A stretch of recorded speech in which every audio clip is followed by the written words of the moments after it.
We're live in hate colored. Wait, in color. Hate color. Oh, Juneteenth hate color. let's do a half a second or two of this intro, and then I'll come up with a new one here. What are we doing? 85. Yes, All this right. 85. I'll interrupt it with another one here in shortly. Let's find a different one.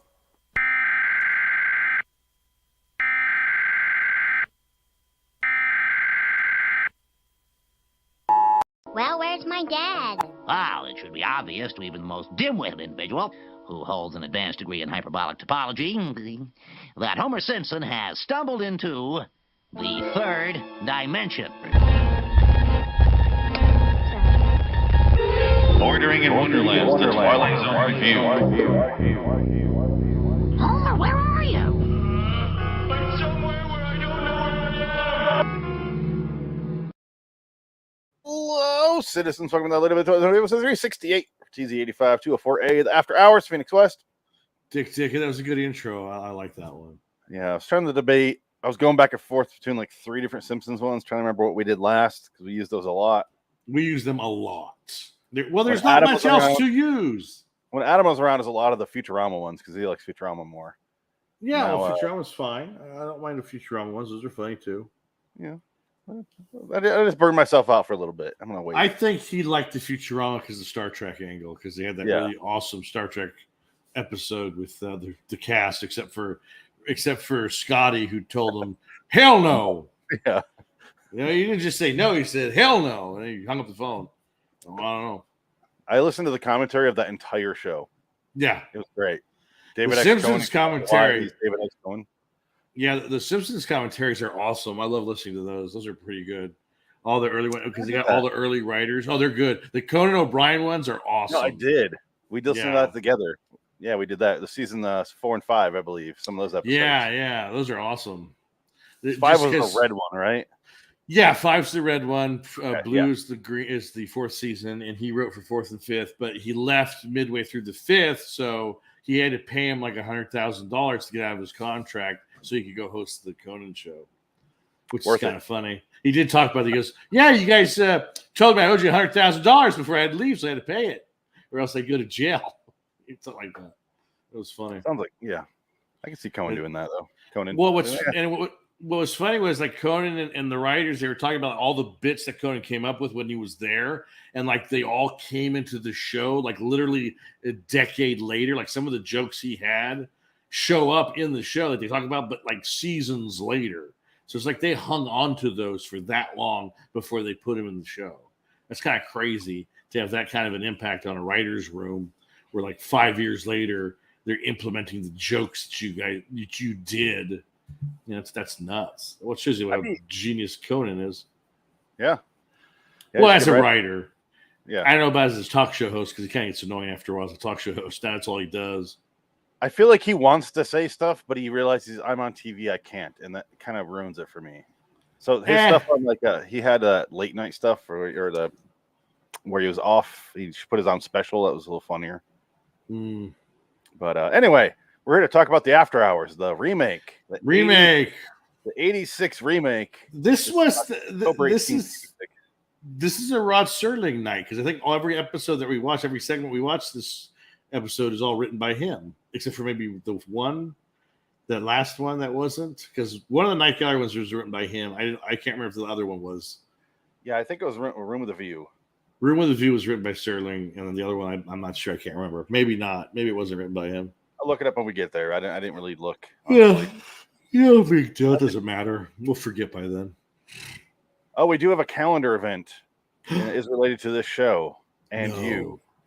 Oh my God. On June 23rd of 2020, you made your debut on this fine podcast. Wow, that was that. Wow, 2 years Almost ago. 2 years ago.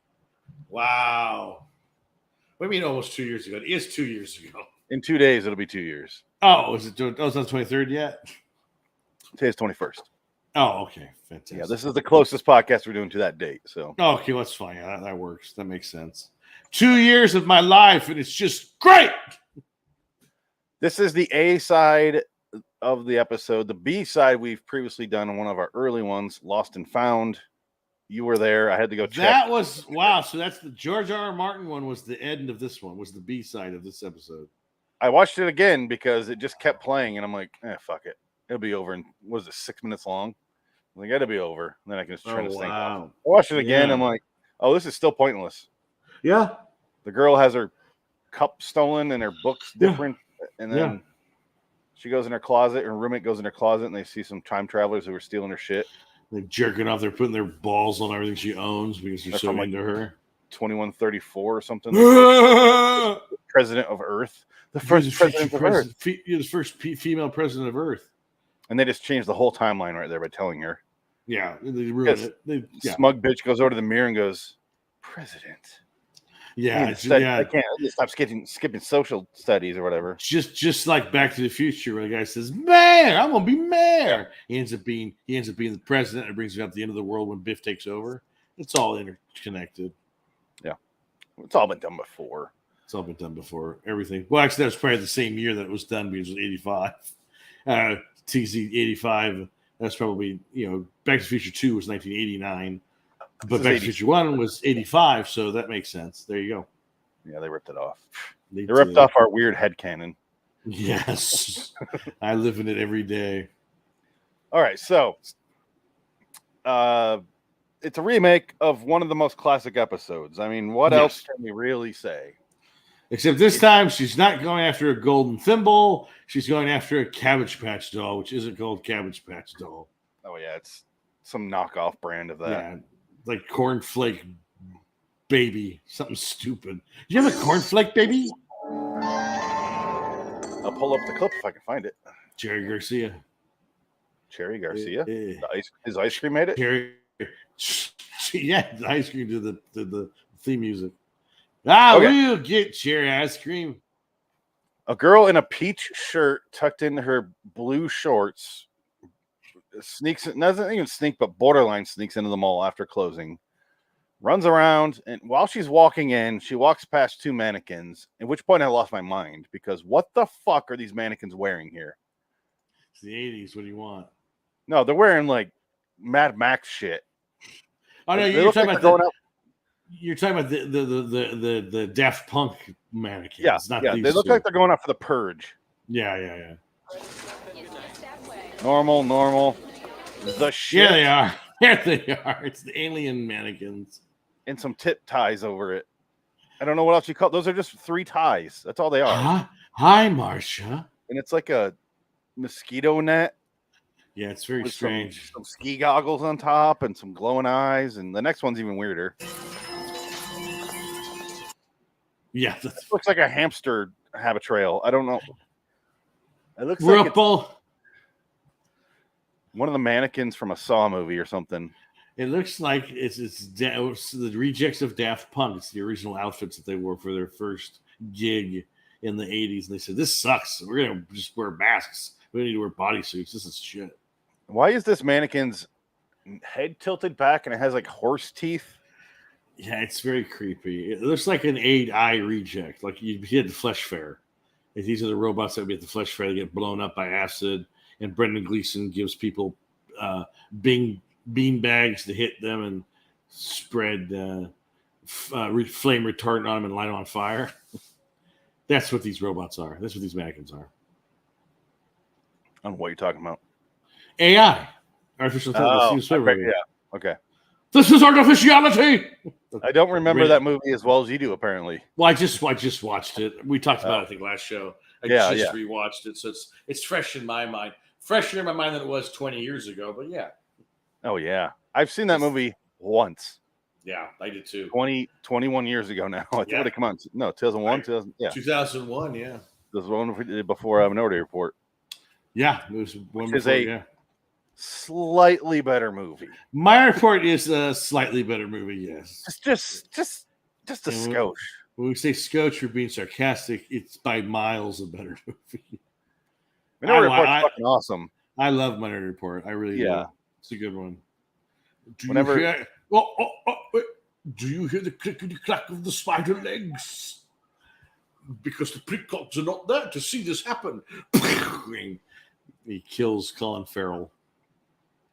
Peter Stormare and his eyeball Yeah. rolls thing. Hello.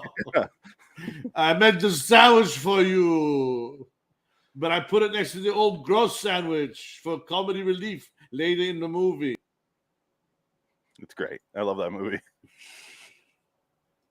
Now, After Hours, I didn't realize this was Terry Farrell, who I love. I always had a big crush on Terry Farrell. The woman who started this episode, because she was on DS9. She was Dax for 20 or 10 years on that show, and then they killed her off because she left the show to be on Becker. Yeah, she made more money. Becker.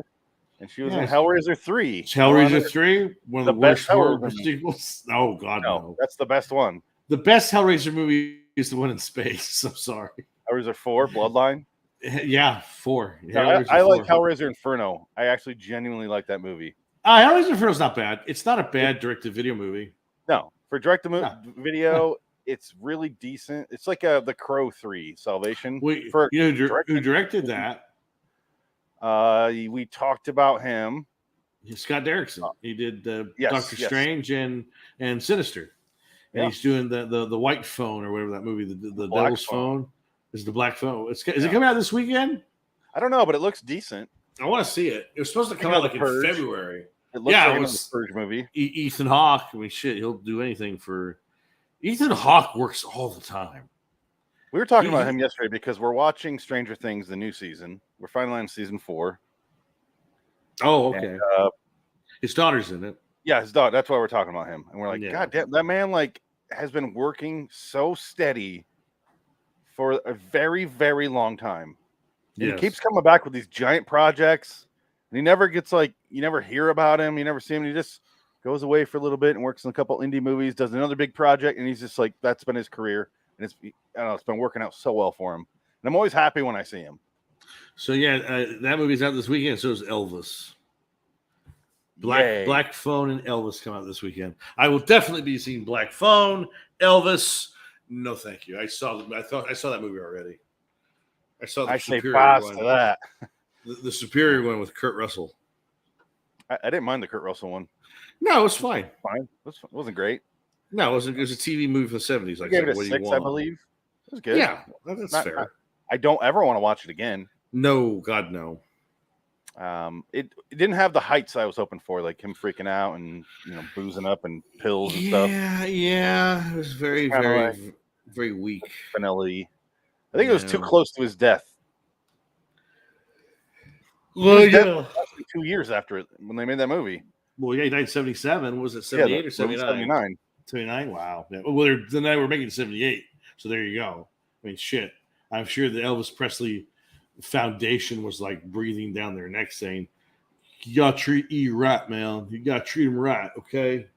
What about all those 15-year-old girls? We don't talk about that until I write my book, and you will read about it in 20 years when I need money.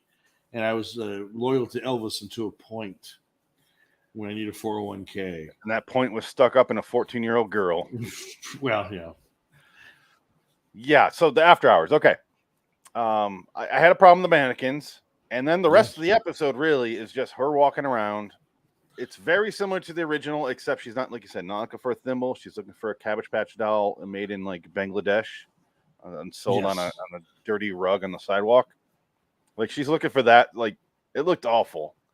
Now it had the cabbage coming around its head. That's clearly like Cabbage Patch doll. Yeah, that was the corn stalk around the neck. I was like that's stupid. But did you notice? Were you getting the Cinemax lesbian after midnight vibes from that counter girl, the toy keeper?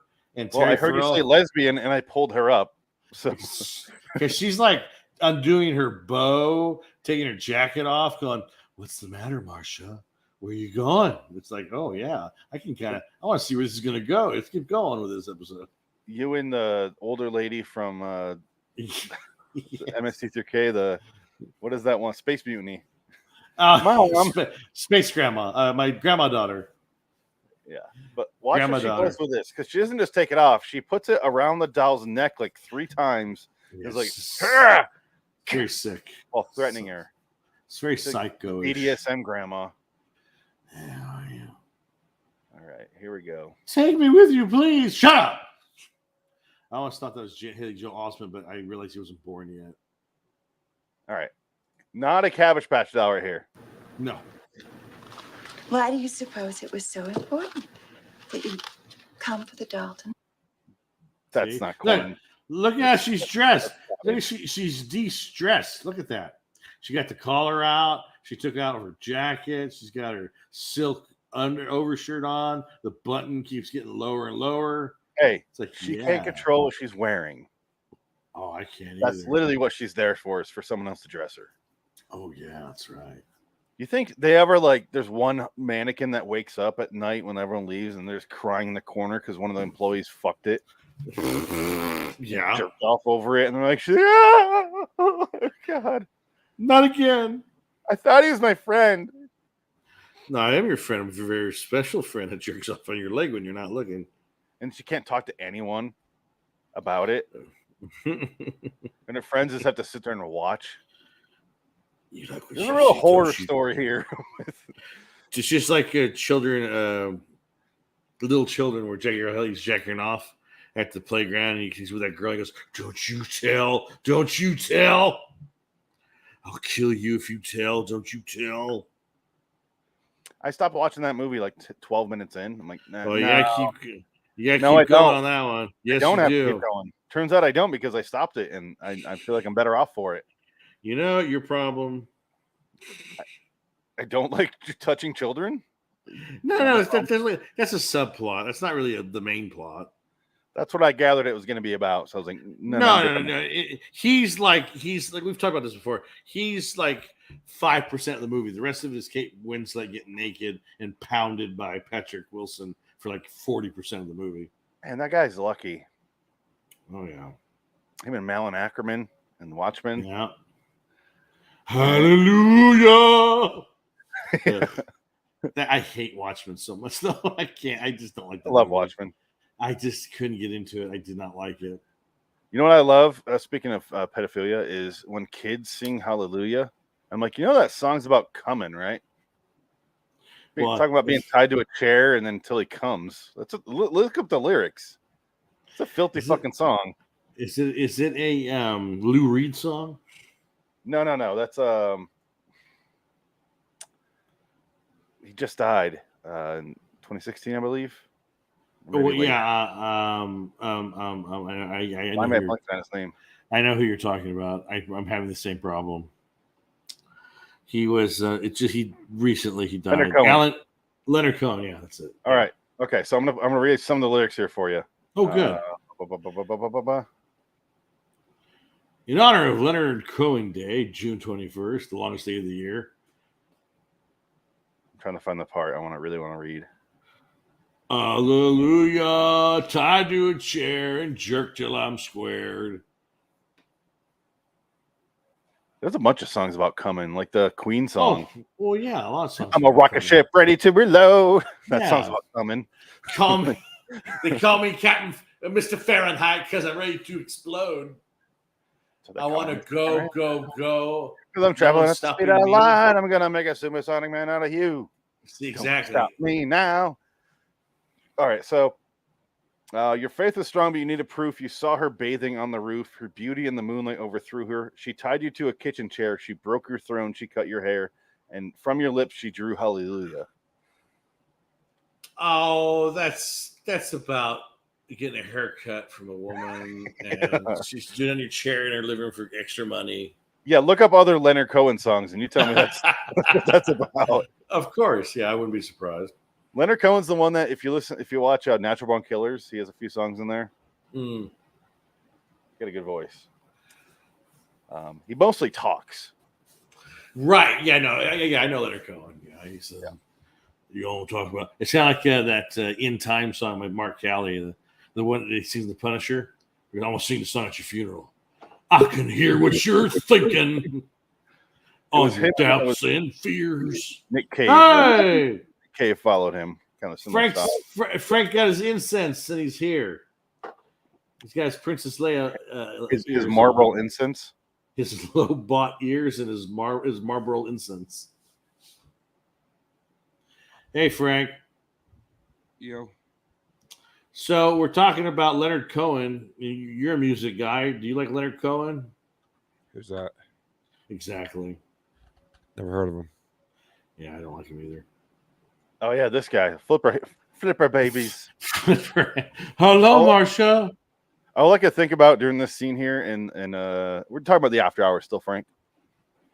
All I could think about was the kids in the hall thing where they're making the drug, and he's like, as long as those kids born with flipper babies, the woman, there were a couple of flipper babies, and he's screaming getting kicked out of the boardroom. It was only a couple of flipper babies. I just look at this guy and I think of Ed Wood every time because he was Ed Wood as Bela Lugosi. When Ed Wood sees him, he goes, "It's uncanny." He puts the napkin over his face and his forehead looks like Bela Lugosi. Oh God, that's great. Kept He's the reminding me. chiropractor. He kept reminding me of Danny DeVito. This guy With the flipper hands?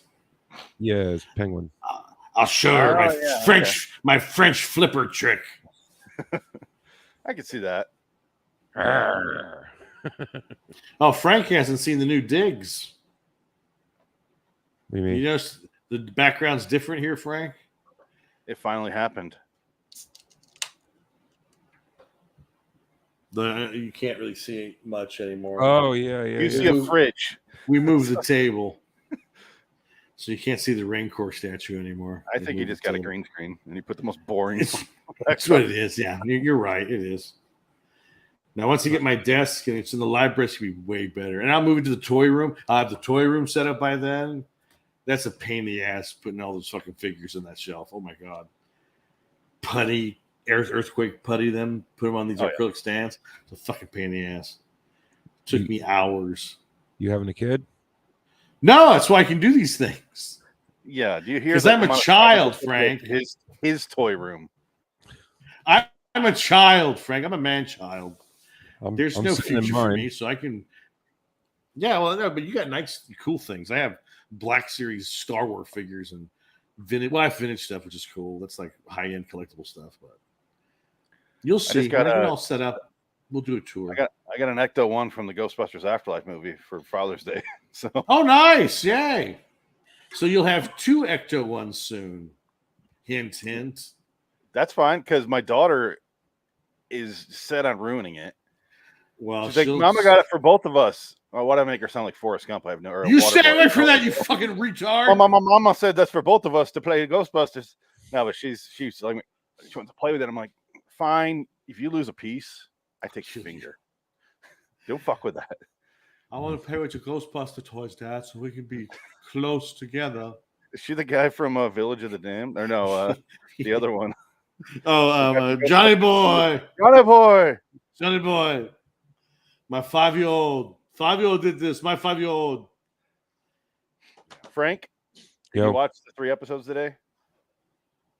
And Yeah. 2 of them are Night Gallery. I can't believe you're here.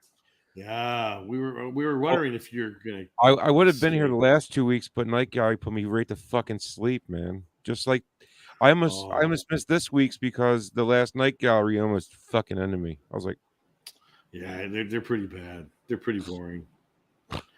I don't agree.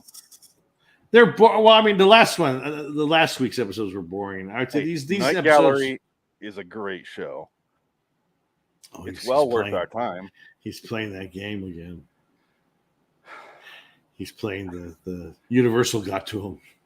They sent him a cease and desist letter.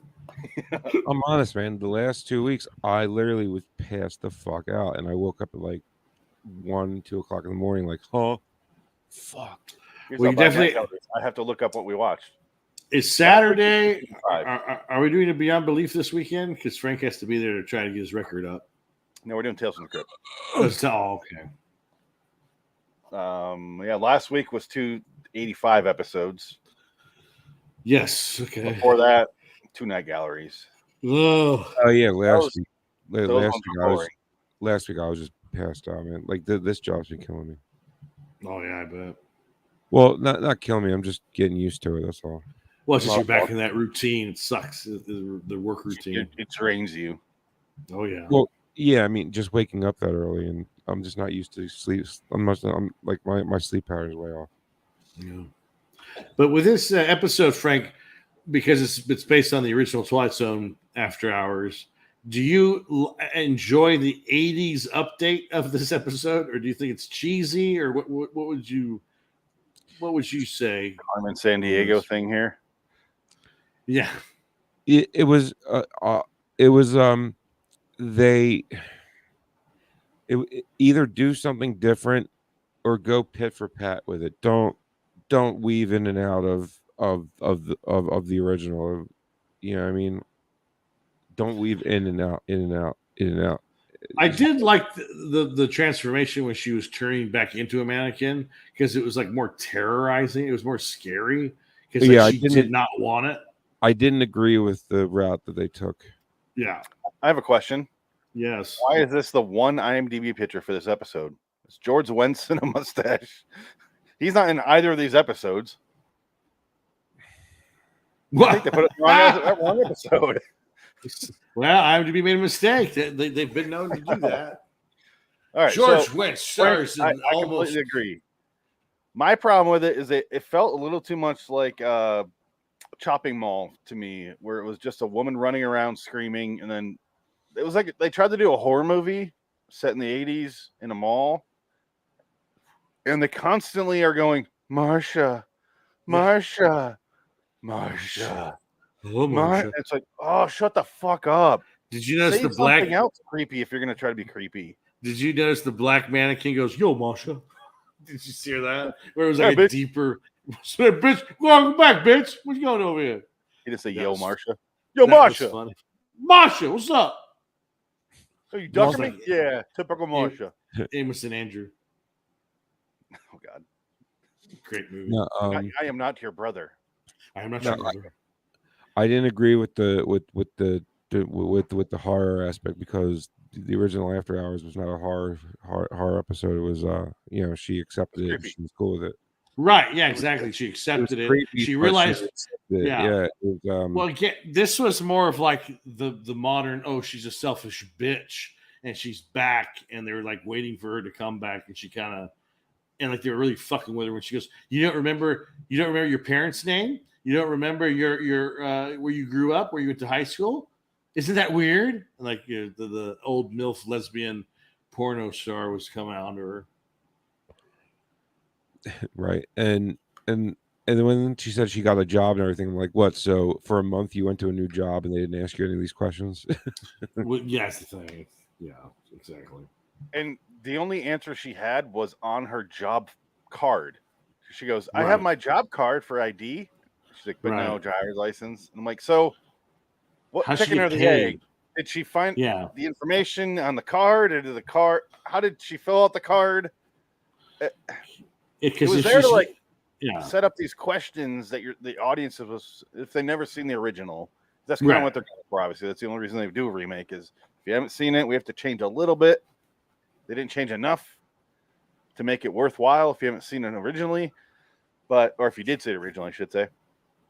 But if you're watching this fresh, I don't know what you're going to get out of this. The bizarre fucking mannequins that I still can't explain this thing, this monstrosity. What is happening here? The jellyfish mannequin. I don't know what I'm looking at. Me neither. It's topless. And it's talking to her with the teeth. How come that one isn't like, what the fuck am I in? Like, it should be wow. Kill me! Kill me!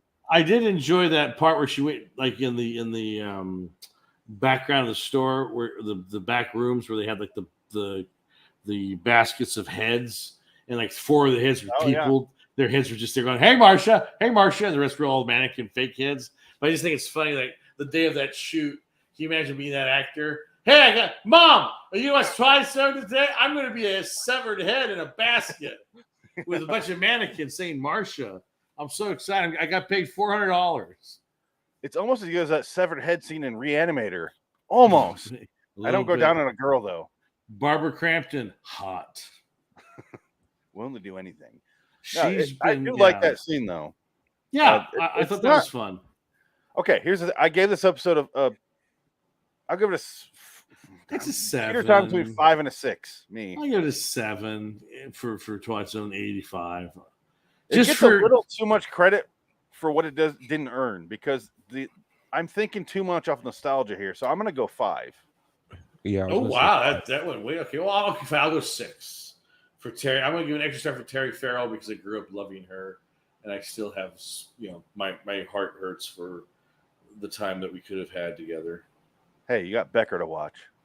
And That's you know who true. else you got on Becker you can jerk off to? Listening to Leonard Cohen.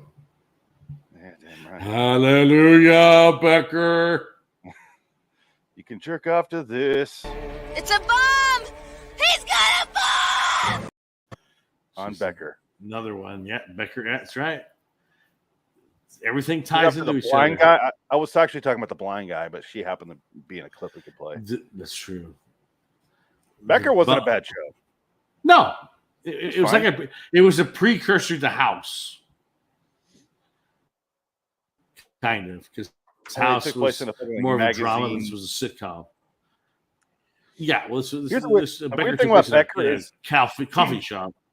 Yeah, and that's the weird thing about Becker is it never took place in someone's house.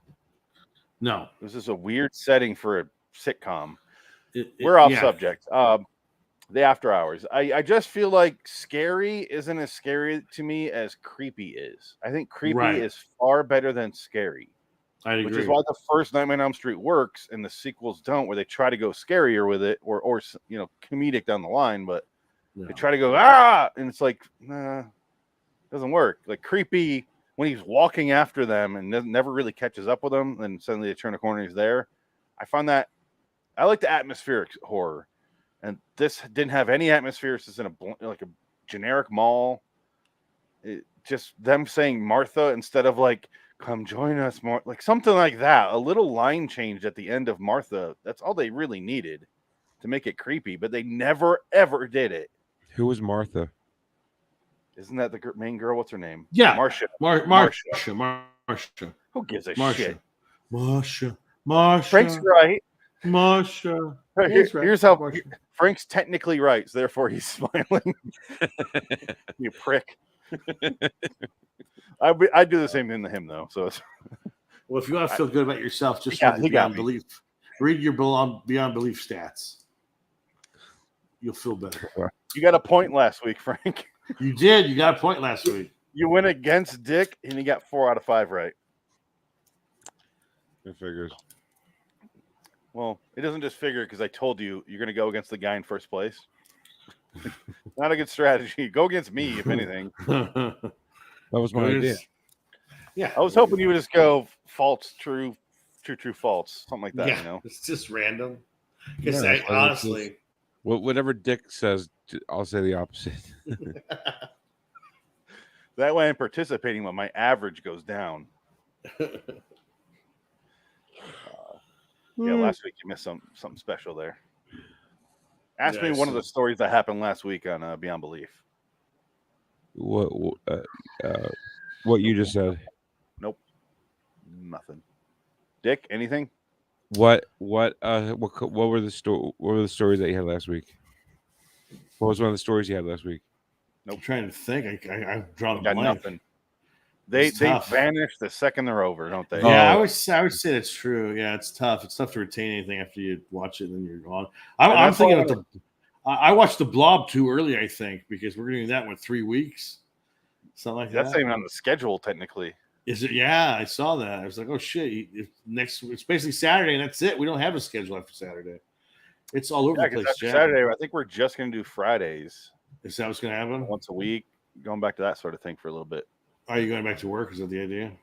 That is the idea. That's what's happening. Okay. I'll never be able to do it then. We'll talk. Like I We'll said, I'm just figure the something idea out. right now. Yeah, we'll figure something out. Yeah. But yeah, we'll go to once a week, and yeah, we still have plenty of John Carpenter movies to finish up here. Oh, 1, 2, fuck. 3, 4, 5, 6. 6 weeks of it. And then 5 plenty of. We have 5,000 more night galleries to go through. Oh, don't even worry about that. We'll finish that one. We're all gonna die. Yeah, well, we did by It'll then. be a whole new cast. It'll be our children taking over this podcast. 75 years later, Night Gallery Part 2 began. It'll be Jackson and Nolan and whoever Dick kidnaps. It'll be those Yeah. kids running the show after that. It'll be my Polish Polish maid and her child, who I have conceived in the shed back here. We can get your Japanese nephew. We can do that. Oh, yeah, you can do it. Roy Yeah, would be good. Yeah. En Lee would probably be better because I think En Lee has that edge to him. There we go. He's got an All right, edge. so I'm looking. Okay, so question, Frank, you brought up earlier how she left for the month, and they go into way too much detail about what she's doing out there. She's like, I got a job and it's been great, and the landlord, I had no money or a job, and he let me slide for a month. And I'm like, fast forward to nowadays, no landlord would let you, like, it's gonna be like $5,000 up front. And if you don't have that, all right, next on the list. I got the impression that this landlord is in on the whole thing, and that's where they all go. That's what I had that thought too. Then why? It would be too many things. Okay, so I guess over the month she would have forgotten, but I was thinking the same thing too at the beginning. But I'm like, if it's not, this would not happen. It would have to be like you just said. Yeah, it would have to be someone. But who's gonna help mannequins out? Do they have one mannequin who's just outside as an apartment owner who releases out apartments to, or is it she just staying in some guy's creepy basement? And he's like, yeah, it's a sweet apartment. And her job is to fuck him every day. Yeah. Something nefarious is happening. Her job is like, he's a pimp. I want to buy his child a gift. I want to buy him this Cabbage Patch doll. And it ends up being the landlord's bastard son for one of the whores that he's fucked. And they keep doing it on the 30 or 31st day. I'll go get your son a Cabbage Patch doll to make up for this, not paying rent. And then he never gets it because it's always on the last day. So they never show up with a gift for that kid. But he got 30. No, she gets there and he's just like, listen, I'll let you start on the rent, but you gotta do something. Okay. Oh, thank you. But they need to get up on the roof and clear out the Marsha. There's a lot of leaves in there. Marsha. Thank you for the blowjob, though. That was weird. Not at all what I was going to ask for. Yeah. Can you still do leaves though? God damn. I'm cleared out, but unfortunately the gutters are not. So. Ooh, yeah, that's a problem. Yeah. So, do you think he gets splinters if he fucked her wrong? Oh, absolutely. Well, no, she's plastic, so maybe not. Maybe plastic shavings. Oh, yeah, I guess this one's plastic. In the original, it's wood. I want the third remake of this by Jordan Peele to have have the mannequins with like the no arms just sitting there like like just a torso on a stick. Like, well, it's kind of like that kind of happens. About that. Like, oh, come on, go there. No, it kind of played with the idea when she knocked that one mannequin down and broke its face. Did you hear? Was there a scream when he fell? There's like some kind of like or something. Some sound effect happened when she knocked that one mannequin down. Here's that scene you're talking about, Dick. This one right here I love because she's like, what am I doing? This one has all the lines. This one's just like, what am I doing over here? There's only these two real heads, right? The rest of these are mannequins. Marsha. Yeah. Marsha. Open the door. Marsha. Shouldn't it reminded me of What Dreams May Come. Yeah. Father? Yeah. Oh, never mind. She's very hot for 80s. I wanted her right here. She is, but I wanted her to have a line right here more than just Marsha. Because it even cuts back to her and she's like, Marsha. I'm like, oh, you bitch. Marsha. Please, Marsha, stop running.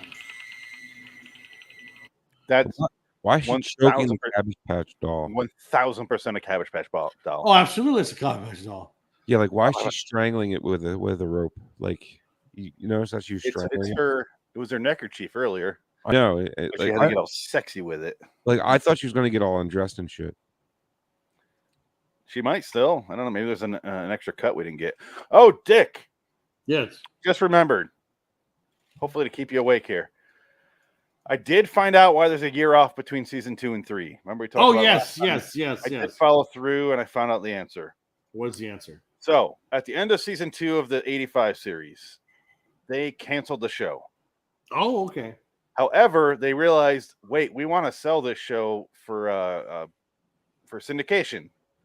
We need another season though. Oh shit! So they made a season 3, like off air. Drew Carey show did the same thing. The last season when I saw him live, it was never aired. It was just for syndication.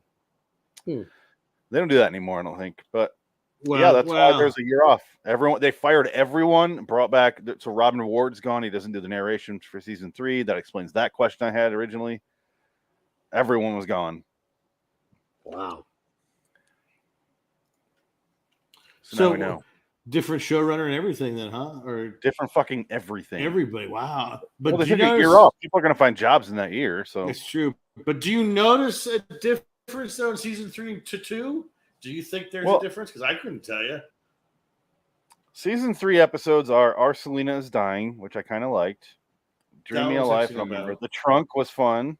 Yeah, that was a nice one. Rendezvous in a Dark Place. Love is Blind. Crazy Soup Sandwich, which was awful. Oh, that was the 3rd season? Oh, wow, yeah. Edgar Witherspoon, that was a fine one, I guess. The Trance.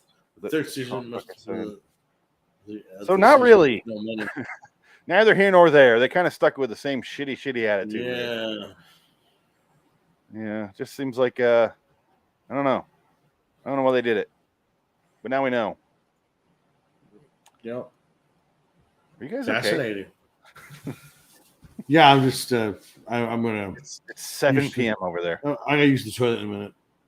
I have to go to the bathroom too. So let's finish up. All right. We already gave our scores. I did write that the after hours office for the writers needed to be used. Yes. This fucking sucks. Let's play the outro here and get out. I need to find the timestamp. Too far. Here we go. All right. Imagine standing forever still, unable to act, to speak, to touch a reassuring hand. If you were released from such a fate, even for a while, wouldn't you hope to forget? But in reality, you're only on a short leave of absence. It's got fuck me mouth. From the Twilight Zone. That's such an. Why would you put real hair on the dummy, on the mannequin, and have the fan blow the hair? It's so weird. That's why they put real hair in it, I guess. Yeah, but have you ever seen that in a store? Like they put a wind machine on a mannequin? I've never seen that. But again, they don't have mannequins. All, so. Yeah, they don't have those. Yeah, I'm sorry, you're right. Not at all. But overall, why make it so close to the original? Like Frank was saying, change it or don't do it. I feel like they just wanted to do a classic one so that we're still the Twilight Zone. I don't know. Well, I feel like if since this was second season, right?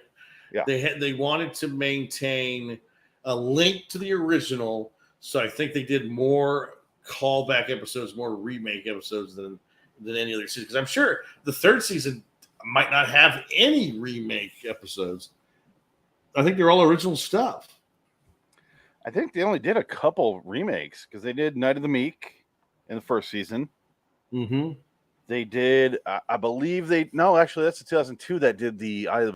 And this one, is that it? They barely did it. Yeah, maybe. They didn't do a whole lot of remakes. So why this? Why not put some more work into this one? I thought this episode was fine. It's a solid 6. It's fine. It's whatever. It's not a great episode, but it's not a bad episode. All right, let's get out of here. Good night, everybody. Do a couple lines. Hallelujah. Coming for. All right. So until next time, in the meantime, I'm Felix West. Frank Wicks. Thank you. So long, citizens.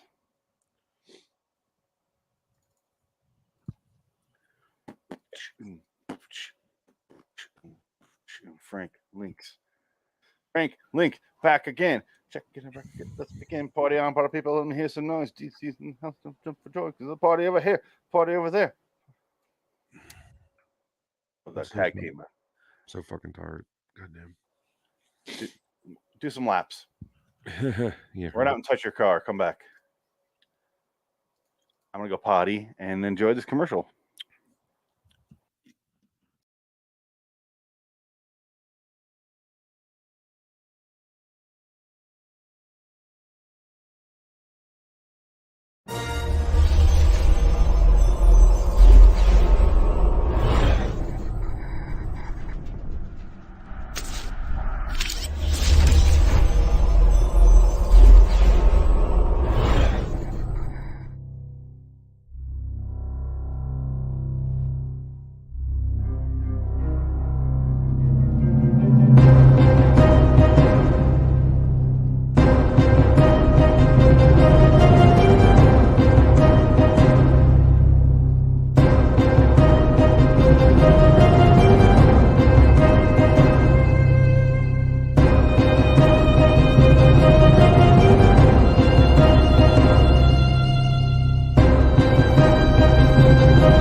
Are you guys here?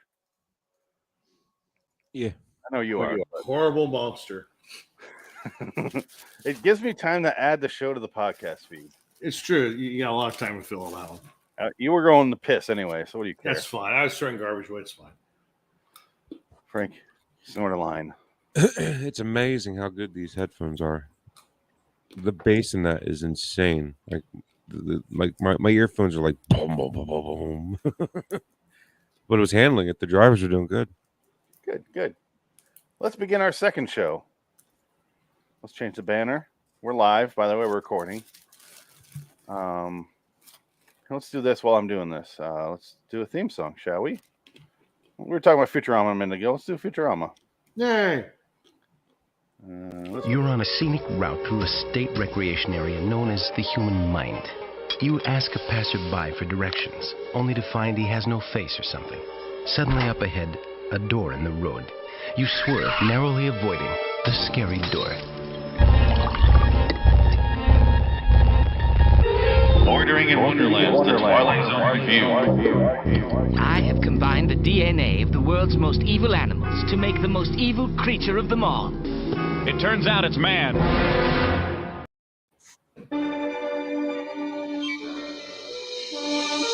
Should you have come in here accidentally? Oh, sorry. There we go. Rain is the Night Gallery. We deal in paint, pigment, light and shadow, realism, surrealism, impressionism, and ghost stories. Item number 1 over there.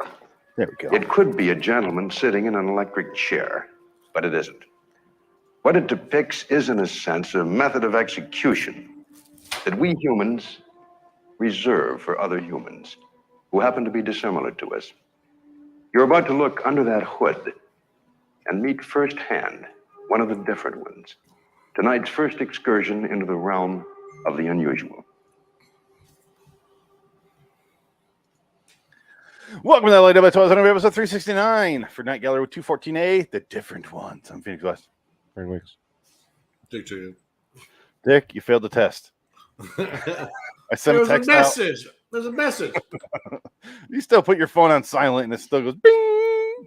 What's this? The vibration. It's just you can't turn off the vibrator. No, it's a ding. I heard a ding. I shouldn't do that. I have a sound is completely off. I turned off the sound. I don't know why. Anyway, this episode is the different ones. It's the A side of 2 episodes we have not done.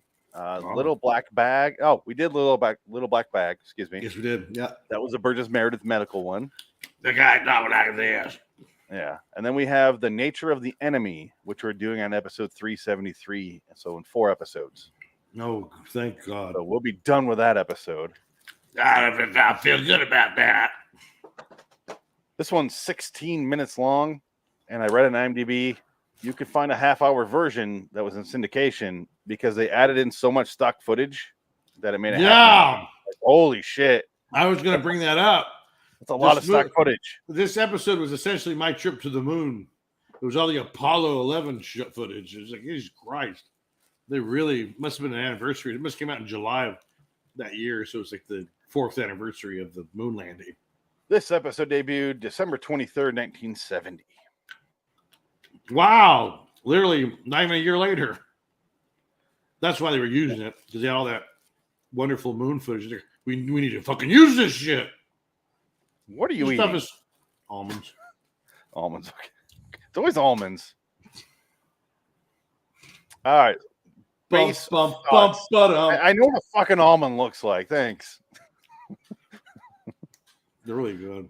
You're holding up like the monolith in 2001. So, base thoughts on this episode, Frank. I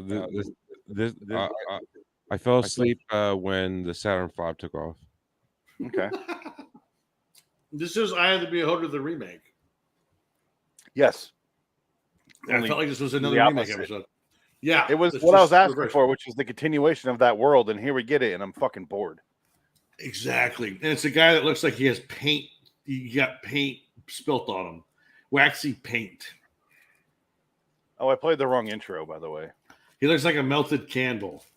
I played the intro for the other episode, Room of the View. Did you? Really? Apparently.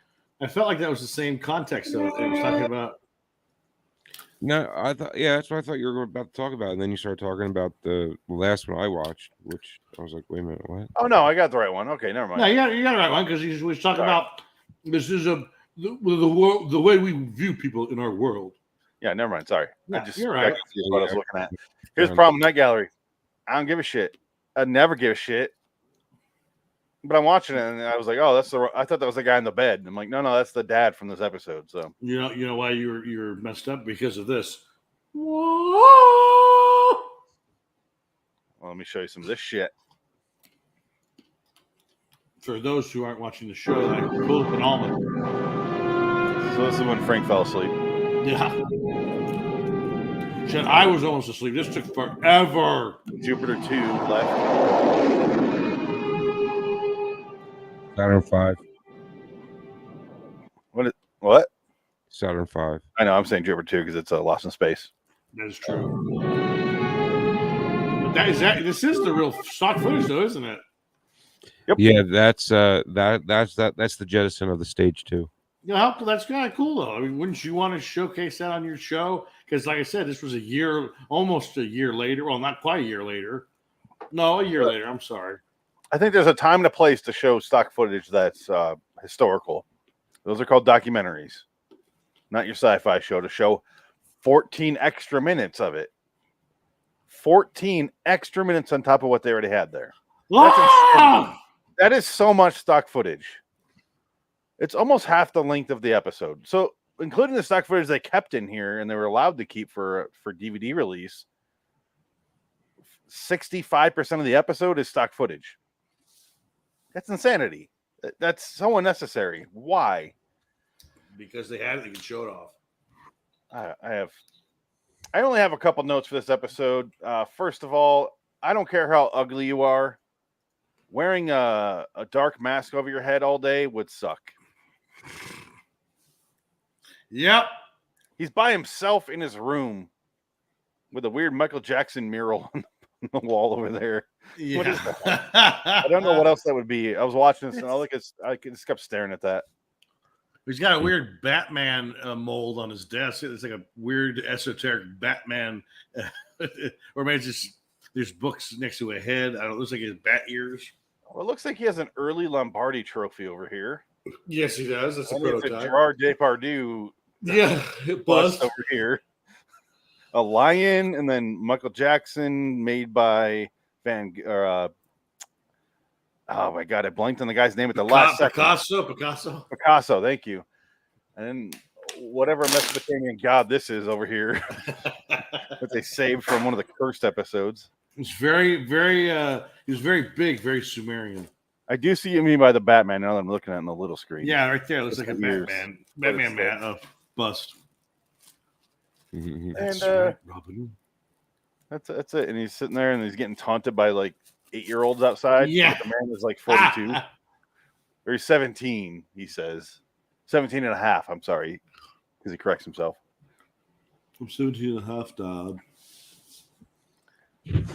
But his face is it's just melted wax on top of each other. That's all it is. Yeah. I'll show it later. He just looks like a guy that got a bucket of paint spilled on his head. Yeah. He looks like if you took you melted an action figure with like a WD-40 and a match, it would melt over. That's what it looked like. It would melted head. That's all. Candles. I don't want to get over action melted figure. candle. Is that the only world you know? Action figures. Yes. Mm-hmm. Yes. Oh, by the way, taken out of the box. Go ahead. Oh no, you need to bring up some more of those Night Gallery episodes because what's been stuck in my head the last month is that would be immoral, or oh yeah, you should open that. I'm scared to take it out of the box. I don't know why. Well, because that is the special edition. Rest in peace. I know, and I don't. Harold Ramis. He's dead. I don't want to take it out. Well, I'm sending you 2 more so you can open those. So you'll have stuff to open. Keep that one sealed, and you can open up those. I'm sending you. I'm sending some open stuff, so you'll have plenty of open stuff to play with, and your kid can actually play with the thing that I'm sending you. There's more stuff for her to play with that she can play with, and you wouldn't lose too much of it. Yeah. One of the things is like I was talking to my wife, and I go, I don't care if I have that toy 3 times already. I'll still take another one. So I'm really not hard to buy for. No. So, your birthdays, Christmas, whatever. You already has 3 of these Ghostbusters. If it's literally Ghostbusters, I'll take 3 more. That's fine. So was it the Phasma version or the Plasma Series version or just the cartoon version? What extra one did you get for your Father's Day? I got the new one from the new movie. I don't know if it's... Do you have it in there? Do you have it there? Oh, is it? Okay. Is it like a brown box or is it a... No, it's white. It's all white. It's a white box? Oh, okay. From the new movie. It's got the little kid drawings on it and there's nothing in there. Yeah, because it's got the little thing that you shoot on top, but you have to press it. There's no button. It's weird. Okay. But it's got the door that comes out and their seat comes out because in that new movie, I guess. I haven't seen it yet still. Still haven't seen it? It's on fucking Amazon, for Christ's sake. Yeah. Like you see it for free now. Frank is bored to tears by Ghostbusters talk. Sorry, Frank. It's okay. I'm just tired. So. Frank lives in the real world where men work. It's like that Instagram page where it's like, be a man, go work, then die. Be a man. Be a man. No, it's not that. It's just I don't have anything to contribute to the Ghostbusters thing because I mean I like the first 2 movies, but that's about it. Well, you're not wrong. The first 2 movies are the best ones. It's like Star Wars. First 2 movies. After that, but the really rest. I'm not having that conversation with you. It depends on your specific taste after that. Right? Yeah, sure. Dick, it's an objective truth. Okay, I agree. You're right. it's not I subjective. like the third one. Objective. I'm not saying the third one's bad. I'm just saying after the third one, I didn't need any more. Yeah. No, I would agree. No one needs any more. They keep making them because it's a fucking factory now. It's disgusting. And you got fucking guys like Pete, Adam's friend, who like hates everything they do. Yeah. The fucking the prequels are the best, and you're like, the prequels are unwatchable. No, the prequels they're are terrible. unwatchable. No, they're terrible. Yeah, they are awesome. I mean, awful. They're awesome. Awesome, man. No, they're bad. Yeah, they're terrible. There's like a Right. few good things, and I hate sand. I hate Of sand. course. Reminds me of a dry pussy. God, just stop. A dry pussy. You ever had one of those, Padme? A dry pussy? A dry Well, Red Padme? Button Media said it best. Just because the new one sucks doesn't mean So, Phoenix, Right, so yeah. love has made you blind. Yeah. Oh god, that's when I remember seeing that in theater, going, "Oh my god, that's the worst." That's like, ooh, ooh. Misa, agree. That's fine. I can deal with that. I can deal with the step and fetch and fucking space N word, but I can't deal with bad dialogue from a horrible love story. He sounds like one of the maids or butlers out of a early Disney short. Well, that's what Spike Lee said when he came out. Oh, Jar Jar Binks, you mean that step and fetch it from space? Yeah, I know. Yeah, He the was fucking not Uncle Tom close. there and with the long ears or whatever they are. Oh, I was telling you, I was watching The Mule, the Clint Eastwood movie. Huh. I'm halfway through it. I still haven't finished it yet, but I kind of forgot. I saw I was watching it. Not bad. 5.4 or something on IMDb. It's not bad. The first like hour and a half, or the hour that I've seen, I've actually enjoyed. Oh, It's sorry. not bad. The Mule has like a 6. I'm thinking of Cry Macho. I'm sorry. Yeah, I haven't seen Cry Macho. That one I don't really care about. But the Mule's actually not bad. But Yeah, the Mule I want to there's a watch. scene. The Mule. There's a scene where he pulls over and he's helping this black family has a broken tire, and he comes and goes, "I want to help you, guy. You don't know how to change a tire. You could be on Instagram, use your phone, but you can't change a tire." He goes, "Yeah, I know. I didn't teach you much." He goes, "Oh, okay, that's okay. I don't mind helping people." He goes, "I don't mind helping Negroes." And they both looked at him. And he goes, "What?" She goes, "We don't like that term Negro." And he goes, "Oh, well, what do you want to be called?" And she says, "Well, how about people or just our names?" And he goes, "No shit." And that was the joke. Like, that was just like, "Oh, okay, that's fine. I But get you're it. black. But you're black." How But he else also do did- I separate ourselves here? well, and then he did also. There's one where it was dykes on bikes. There's these big burly lesbians on motorcycles, and they were fixing their car, fixing the bike. He goes, "I think you got a problem there, sir." He goes, "Sir?" He goes, "Oh, I'm sorry, miss." Yeah, she goes, "What's wrong, old man? You ever seen a dyke on a bike?" And he says, "Dykes on bikes." What do you know? It's like he's seen the world for the first time. And it's like dykes on bikes have been around for like 50 years. It's like, So where have you Gran been? Torino Clint? continued. Pretty Yes, much. yes, Okay. yes. With the mule, it's hilarious. It's very funny. It's funny, but I feel like it's going to turn dark because it's getting kind of ridiculous now. I'm gonna watch that tomorrow.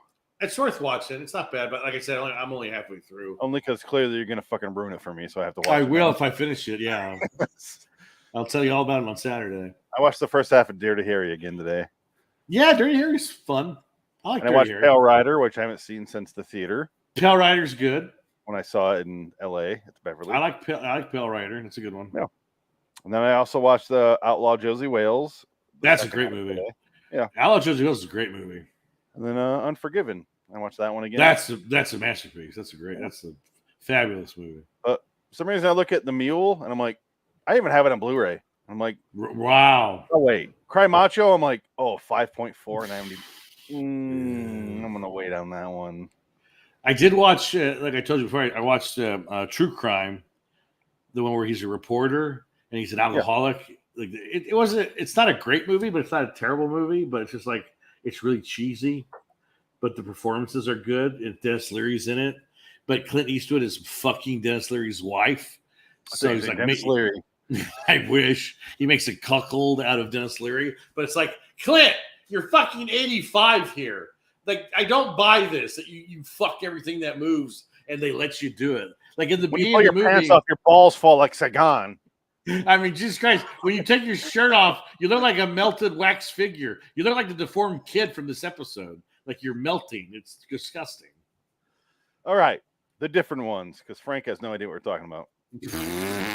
Clint Eastwood movies. That's it. Sorry. That's really it. No, the different ones is basically Eye of the Beholder Part 2. That's what it is. I do want to show the weird makeup. I don't know what else to call these other than dildo and butt plug chest pieces he has. Oh, I forgot about those. Oh, shit. so quick. That's such a dainty. Look at that fucking wood paneling. So the future has wood paneling. They're like salt and pepper shakers, but some of them up close look like dildos and butt plugs. Yeah, like Frank, how many of these have you had inside you? All of them.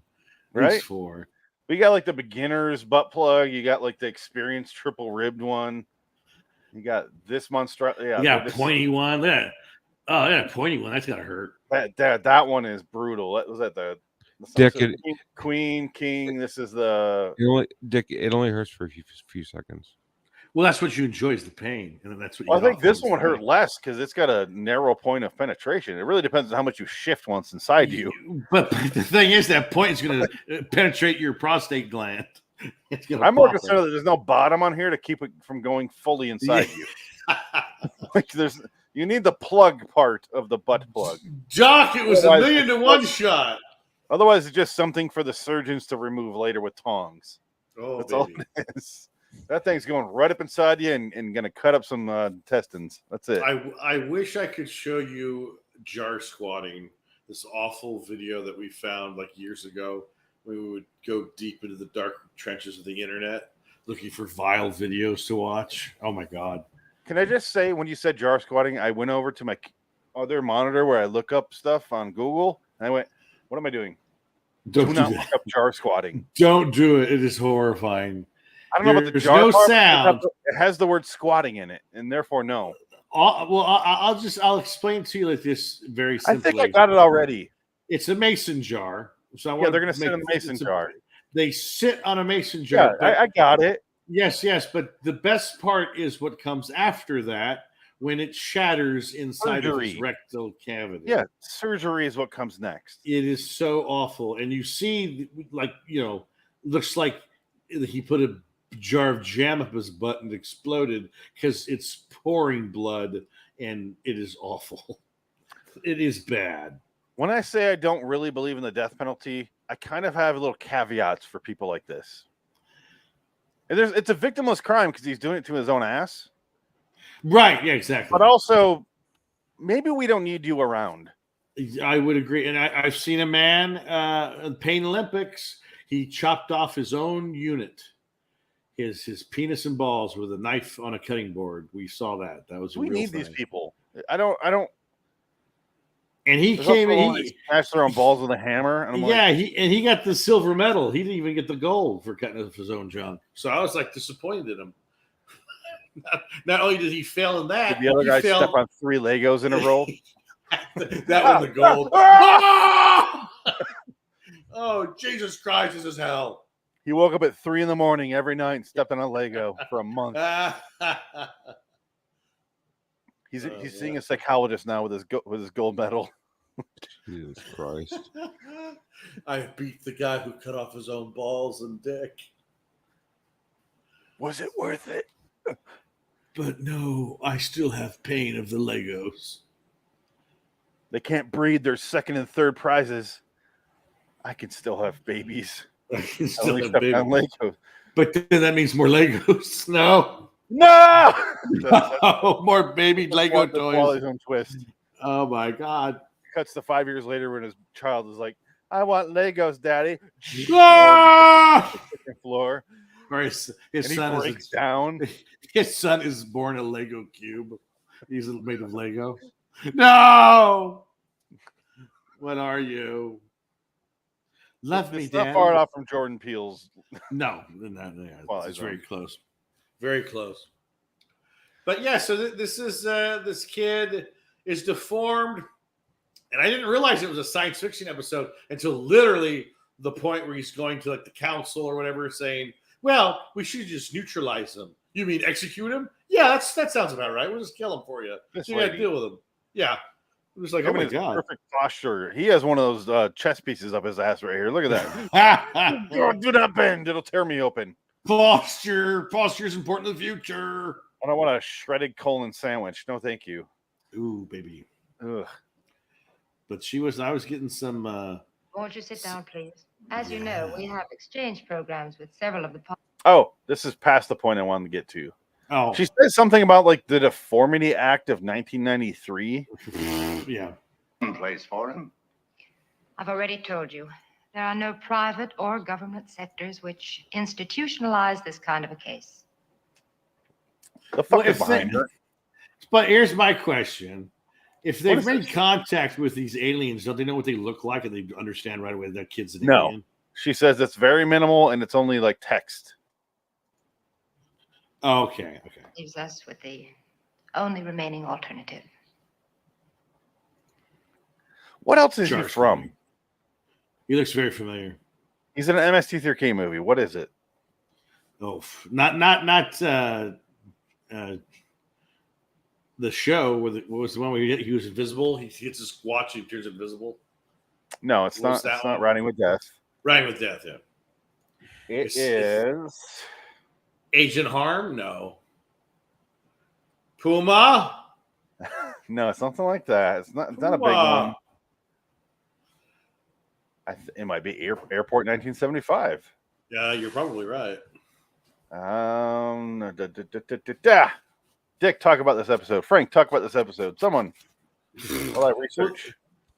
Well, this is it basically. There's not much. There's not much to this episode. It's a short episode. The kid is deformed. He's from the Twilight Zone. Oh, No Time Like the Past, Frank. Which one was that one? Yeah. I have a filthy Twilight Zone if you want to watch it. Let's do it. No Time Like the Past. Show me. It's going to take me a minute to find it. Show me how to live with your Twilight Zone nudity. As I hang myself. Today, to see if I still feel. You find it? I'm finding it now. Okay, well, because this episode's very short. It's to the point. It's basically the kid's deformed, and they send him off to Oberon, the planet, which is here he is in No Time Like the Past, Filthy Twilight Zone. Make sure the volume's up. We're good. Sit down, Mr. Driscoll. Driscoll, is it? Or rather, efficient police. Much more intent on in jail than on listening to me. You happen to be an enemy alien, Mr. Driscoll, which is the reason why. The reason why I was in a cell over 6 hours. Very good. Yes, it's a lovely. Oh, it's more than so much more than I think I would rather discuss this with higher authority before taking such a step. Supposing I you, Captain.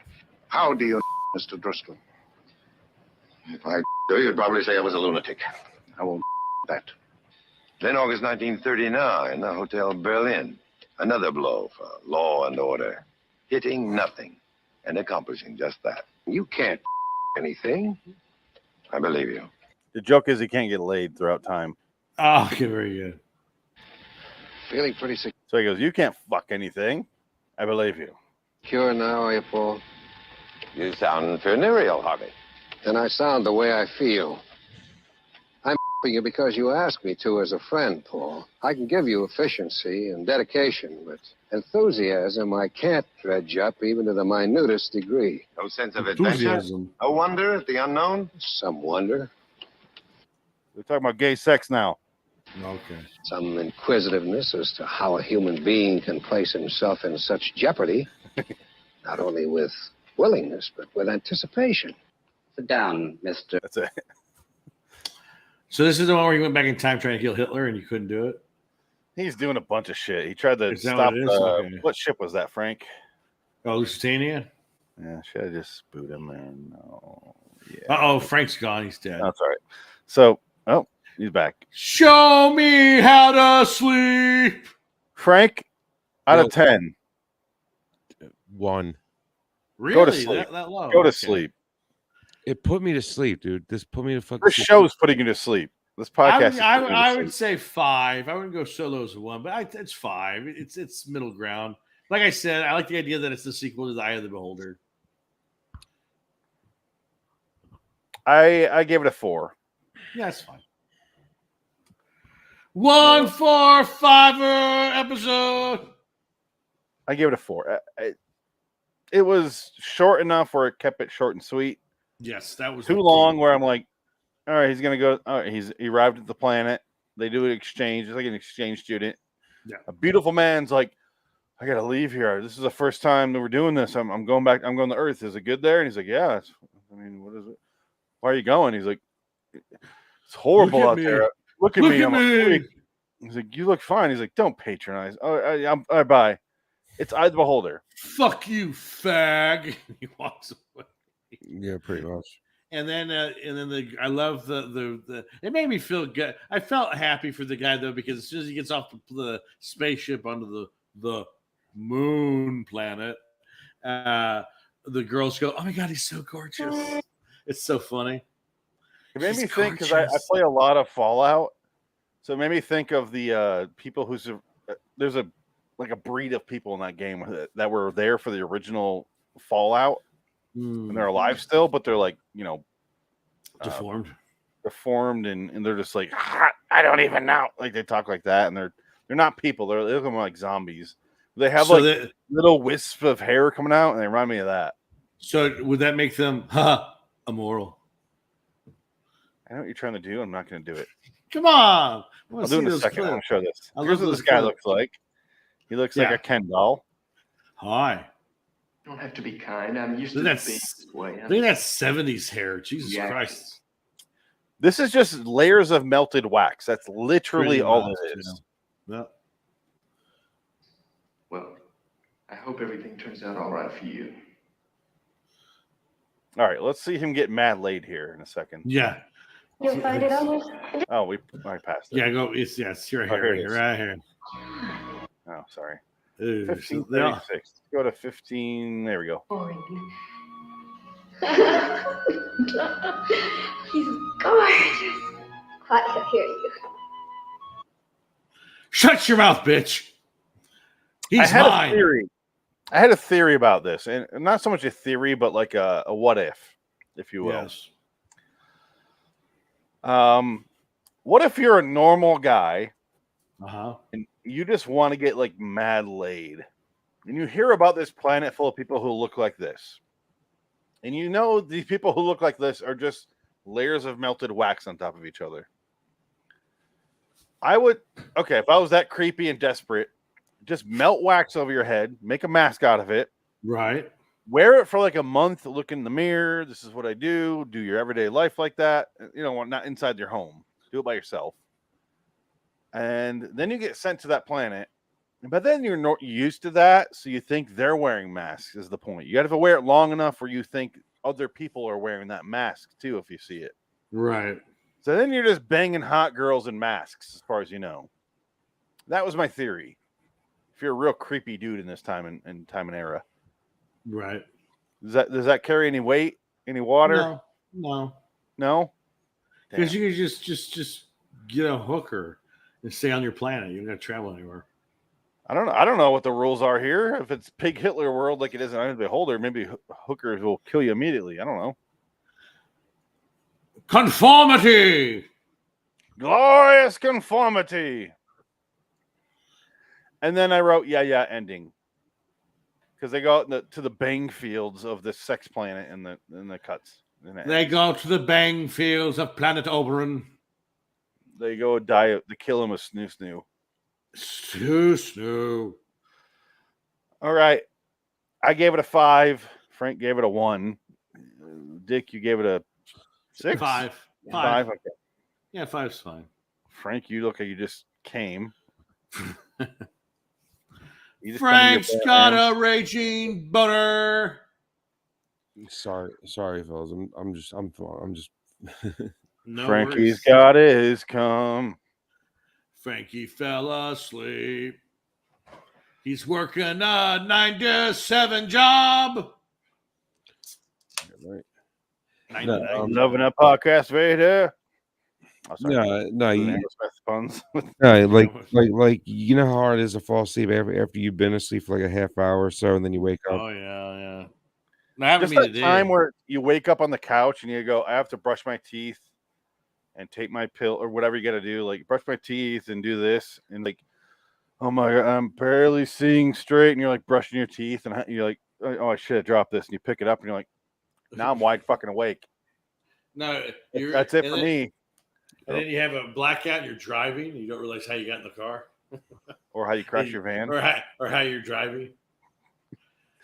You lose time. Yep. Where am I? You drive your van to your daughter's abortion specialist and you have a shootout with your family. And yeah. That was pro-life. I remember that. That was pro-life, yes. That's pro-life. Different podcast, same live stream.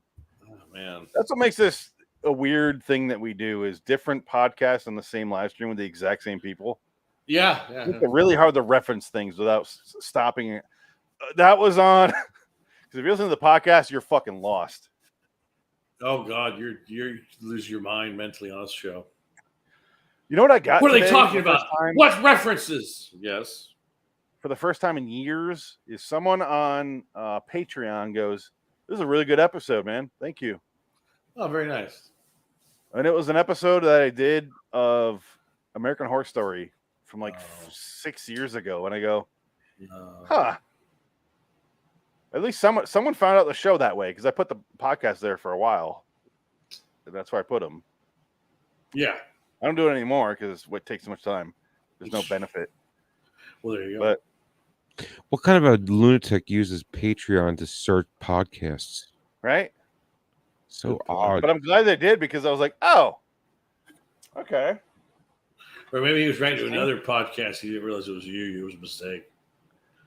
Was he specific with his review? You click on the reply to the specific audio that you put on there.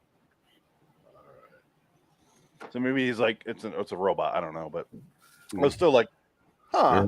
Very odd. No, an episode, season 7, episode 2 of American Horror Story, which was 2016, I want to say. Okay. Random. Anyway, let's get out of here on this one. Next episode is Room with a View, Night Gallery 102A. Until next time, in the meantime, I'm Phoenix West. Dig it. Frank.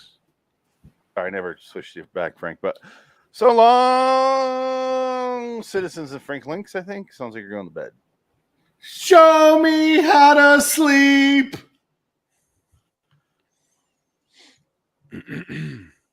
Frank? Oh, yes, I'm still there. Go to bed, my friend. Yeah. I feel bad, man. No, it's fine. You're all right. I fell asleep last episode. Did you? Yeah, I did. I was asleep through half of it. Yeah, I could tell. I called you anytime I do a long name and I hide behind the name, that's when you know I'm tired. Mm-hmm. I can hide behind and get away with it. You weren't hiding behind it. You were gone from the camera for a good. Oh, that yeah. Well, 8 minutes. I kind of passed out there. Yeah, I know. Well, I've been moving. I've been moving into this place. It's been like it's a nonstop, And I'm in my room trying to design everything and put everything away. Going back and forth to the garage all night and all day, and I'm prepping stuff for the Comic-Con on Sunday to sell shit. So yeah, got a lot going on. Can I have you do my bidding at Comic-Con? What do you want? We'll talk about it after. Okay. Show me what you want at Comic-Con. You know what I want. Just Ghostbuster stuff? Yeah, but I'll talk to you after. All right. Frank, not much. Go to sleep, man. Go to sleep. Yeah, we'll be fine. You're not going to miss much with this one. No, we're not going to talk about this episode. Frank, while we still have you, I wish I could end the broadcast and still talk. What day of the week works best for you? Either Saturday or Tuesday.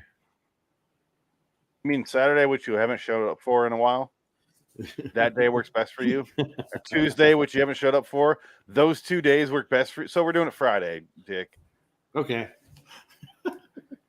We're doing that next week, right? That's next week.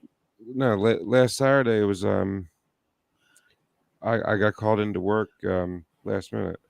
So besides, I don't ever do Saturdays with you anyway. Like I rarely do it. You were here on a Tuesday back in May. You were here on a Tuesday back in early May. Solomon Grundy. You see what I'm getting at here? Yeah, two out of 4 Mays. Yeah.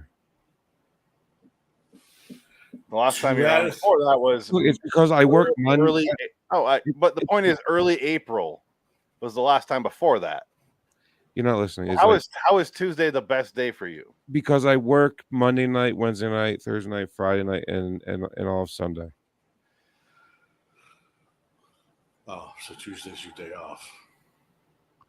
What an odd day off. Tuesday. It's a weird day off. That's weird. Tuesday night.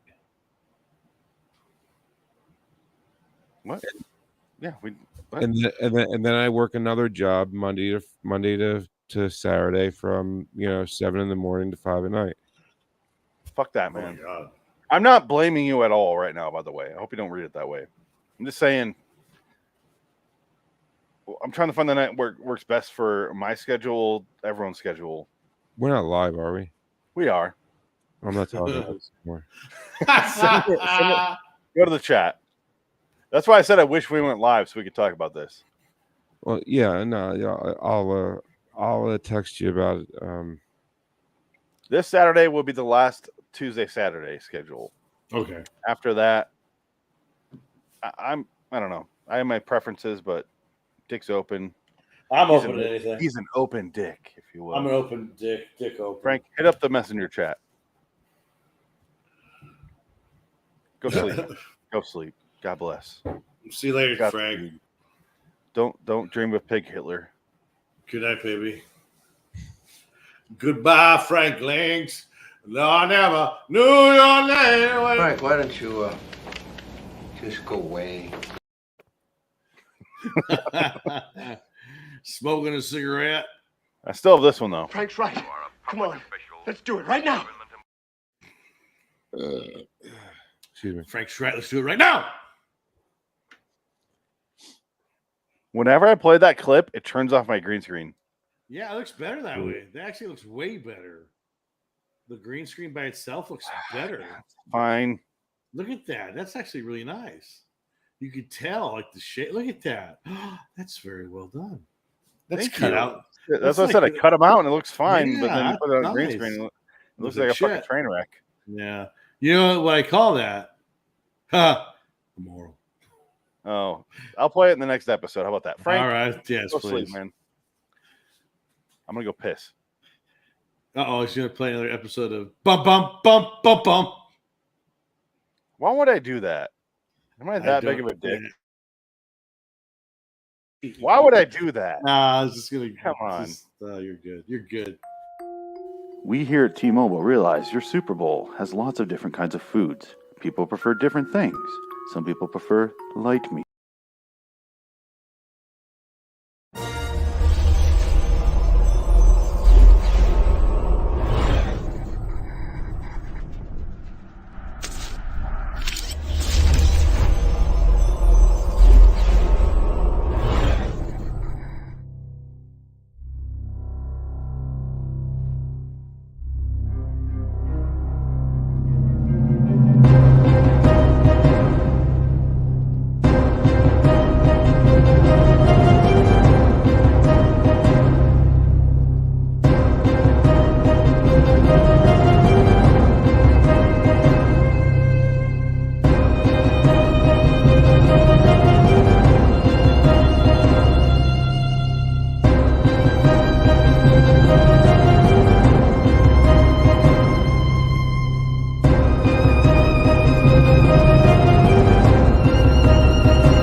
We here at T-Mobile realize your Super Bowl has lots of different kinds of foods. People prefer different things.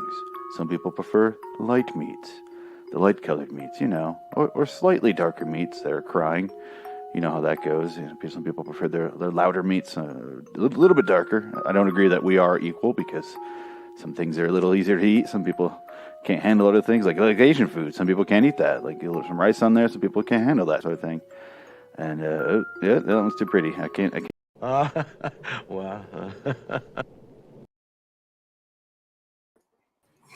I'm ready. I'm ready. Let's end this. Recording. We're recording a podcast. Let's hear those again, though. Wow. That would be immoral. You understand? Those have been stuck in my head for weeks. Like I'll wake up in the morning. I'll just say, immoral. Like what? Jesus Christ, no. It's the same thing I have the Giancarlo Esposito. Yes, I say his name 10,000 times a day. Sometimes, not all the time, because I would go crazy and suck his dick. Yeah. But I totally would. But I'm just saying he's not nearby. No. But I say his name so much. Like when I'm like doing something really mundane, I'm like Giancarlo Esposito. You're gonna be at work. Esposito. You're gonna say it out loud. That's what I'm gonna say. Excuse me, sir. I go breaking Are you Giancarlo Esposito? Are you gonna kill him? So you're gonna run into somebody with last name Esposito. It's just gonna happen in your daily routine. Doesn't happen. No. Weird. Let's do an intro that we don't ever do. Let's do this one. Submitted for your approval. Bikini Bottom, teeming with life and many strange tales. The story you're about to see happened on one very weird and unusual day when the town crossed over into the tidal zone.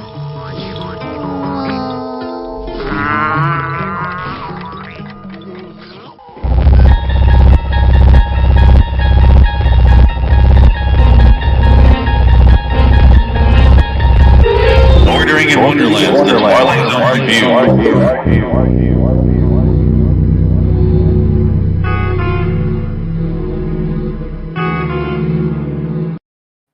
Can you tell he did like a copy of a copy of a copy on that one? God damn, that was loud.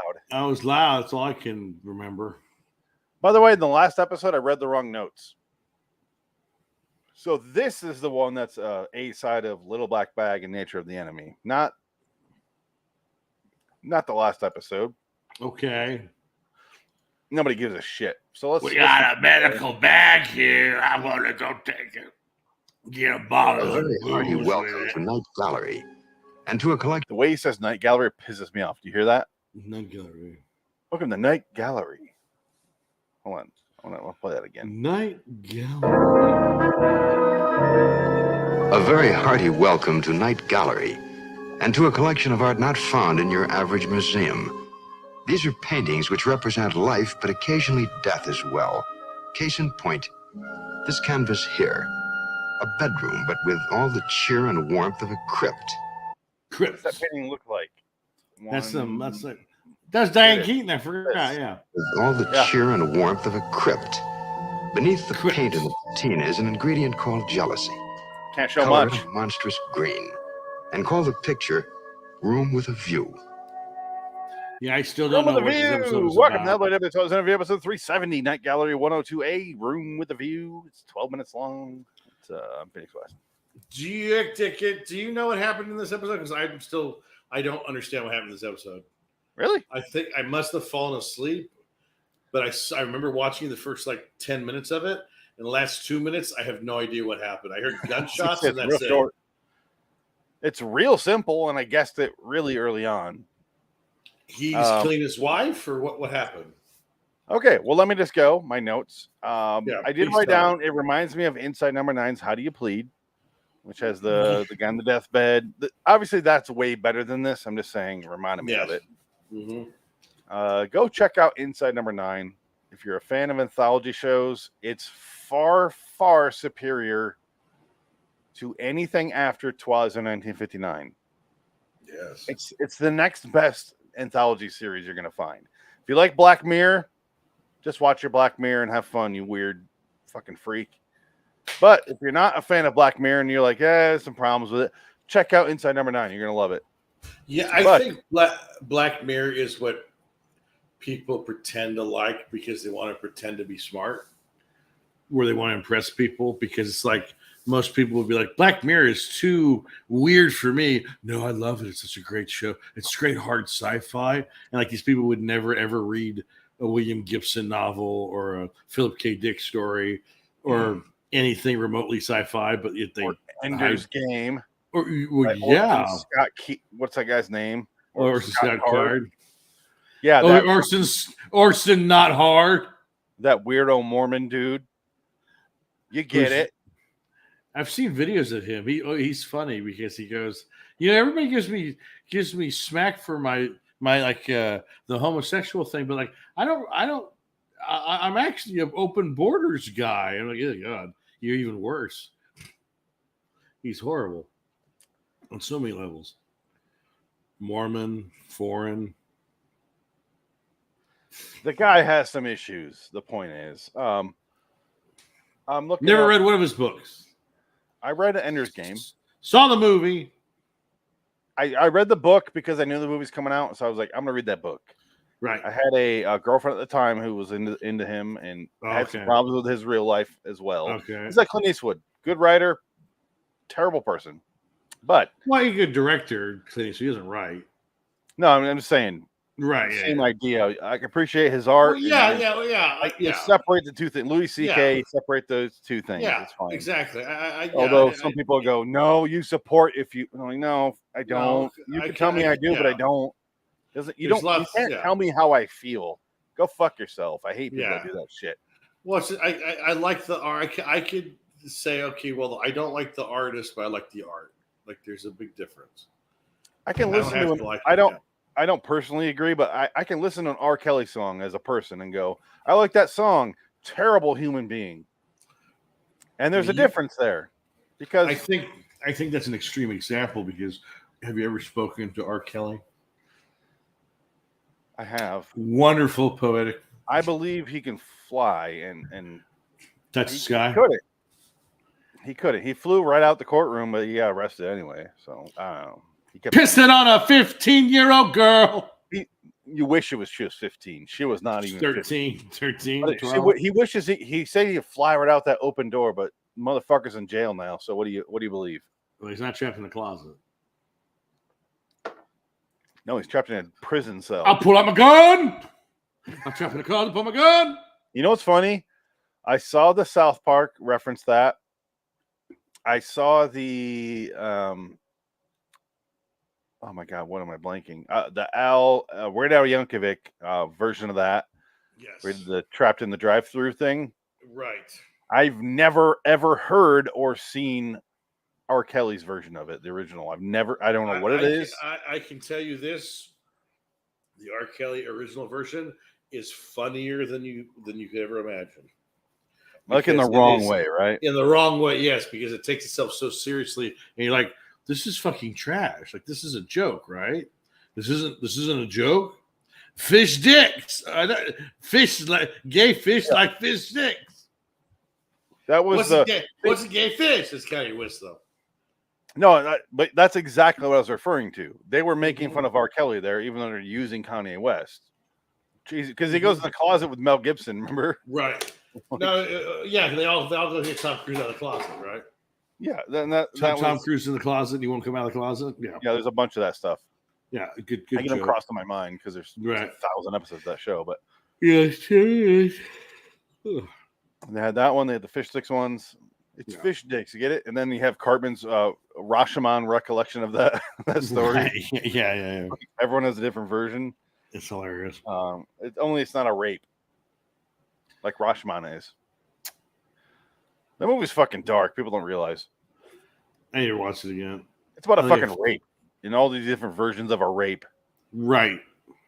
And it's fucking brutal. Like, you don't see the rape, obviously, like hardcore. Well, sure, rape. Yeah. Once it's done, it's artistically done. Well, I was watching Outlaw Josie Wales, and there's a part with Sandra Locke, who's second build for some reason. She's barely in the movie. Well, you know why? Because I have some theories on cum dripping over her lips as to why. Did you know the original director of Outlaw Josie Wales was fired because he asked Sandra Bullock out. Did you read that on IMDb? And Clint Eastwood was jealous, so he fired him. He fired him and he took over directing duties because he wanted People to were bang Sandra pissed Bullock. because that guy cast the Chief. He cast all this stuff. And Clint Eastwood, but Clint Eastwood was also an established director at that point. I mean, 5 years, but still, he had some good movies under his belt. Yeah. And I think Alan Jesse Wells is a good movie. So it's not like he fucked it up by directing it. He did a good job. It's a good movie. My problem with Josie Wales is I remember watching it the first time in high school and going, oh my God, I love that movie. That was great. I remember it being more sadistic. Like he has revenge, like Unforgiven kind of. Like he gets tortured and killed and he comes back. This time I watched it as an adult here and I'm like, it was good. Were you confusing it with Hang 'em High? Maybe. Because he gets hung high and he doesn't die and he goes out for revenge. Because that was more of a simple Western. Not directed by Clint Eastwood has a lot of Westerns, but his that he did by himself, like without Vertigo or anything, those I can't confuse with. Those are on their own. Yeah. But his, you got Pale Rider. Yeah. You got Hang 'em High. You got, what's the other one, that third one there? I think Pale Rider he directed, right?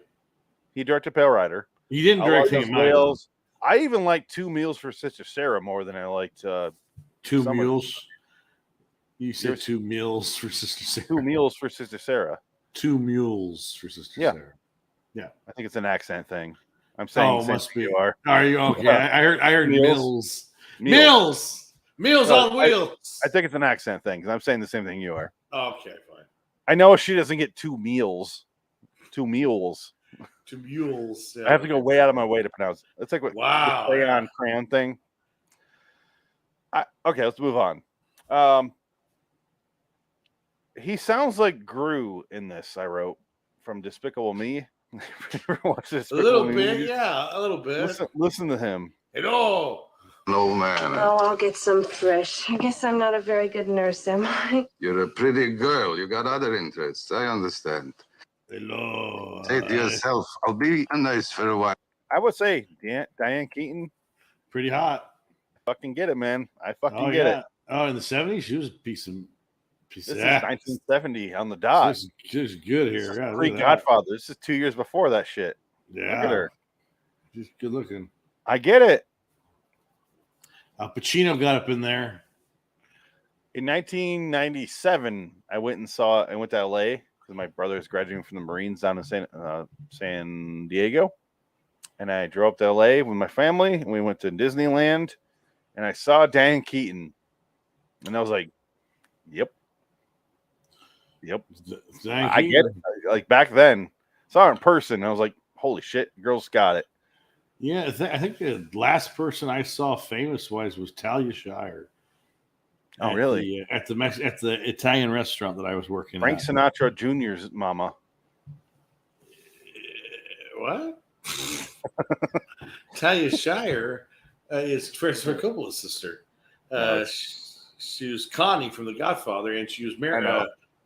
Rocky. She's. I always wanted to tell her, "Hey, how they killed you off in the Rocky movies?" Do you feel pissed off? They didn't even kill Burt Young until the last one. I mean, shit, Burt Young got to be in Rocky Balboa at least. So it's a Family Guy joke that is made. Oh, is it? Okay. Yeah. But this, okay, so what happens at the end of this episode? I don't it's know. Real simple, and a disclosure at the beginning in quotes of this episode of this podcast. We're gonna go off topic a lot because there's 4 plot points here, really. Right. Plot point A: Nurse Sexy McGillicuddy here arrives to take care of the old man who's dying in bed of unknown disease because of Twilight Zone.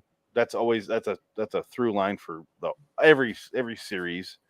This is Night Gallery, still a through line. She's late, and he gives her shit for it. His wife, plot point 3, his wife is a cheating whore, and she pretends to take care of him in front of the nurse, and I kind of get there's something else going on there, but they don't ever go into detail because it's only 12 minutes. Yeah. 4th plot point is this nurse has a boyfriend / fiance he's been watching already. So he watches her or watches the boyfriend out the window. He's also watching his wife and knows she's cheating on him. Therefore, it leads to the fifth and final plot point, which is, why don't you set a date? And she's like, well, we talked about it, but there's no date set. And he goes, but there is a month planned, right? I feel like you're a July person. And she's like, how do you know that? And because he's been watching from binoculars, he can lip read, is what you kind of gather. So he watches the boyfriend again, and while she's talking to him, and he's doing good advice, like, oh, why'd you do that? And she's like, well, I thought I caught him with another girl, so I beat the shit out of him. And I just went crazy. I lost my mind. I saw red. And then at that point, I go, got it. But then he's watching through the binoculars, and he sees the boyfriend and his wife walk up to him and kiss. And then he cuts away, and he looks back through the binoculars. They go into his apartment, which is right above where the car is washing. He's a car washer, by the way. That's his fucking magnificent job.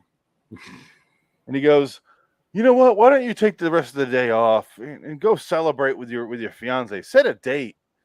And here, your boyfriend's really good at cleaning things like cars. Have him clean my gun. He hands her a fully loaded gun. And he goes, this is a really good gun. You know what? He's in his bedroom. I saw him go up to his house by himself. Just go surprise him with this and give him this and say, I love you, and that sort of stuff. And then she does, and then you hear off screen. So Diane Keaton kills them all. She kills both of them. So he killed his wife via the nurse. That's the whole plot. Okay, that's what I figured. Okay, because I was like barely paying attention to at the. I think I must have fallen asleep because I just remember. I remember him going, "Hello, I go to you're so pretty girl. I see you from afar." Blah, blah, blah. I was like, oh god, this is boring. The weird thing is, I watched these in reverse order. So this is the first one I watched. So I was very attentive. Yeah, and I actually liked this episode. Did you really? It was only 12 minutes, and I was like, oh wow, they went there. And she shot him up. You don't see it. It's all off screen. Yeah. You see him be like, yeah. Oh, and he settles down. He killed his wife. This is it's a classic like Hitchcockian story sort of thing. He's a master manipulator. He manipulated her to kills. Yeah. It's clearly a Rear Window. Yeah, situation. of course. Yeah.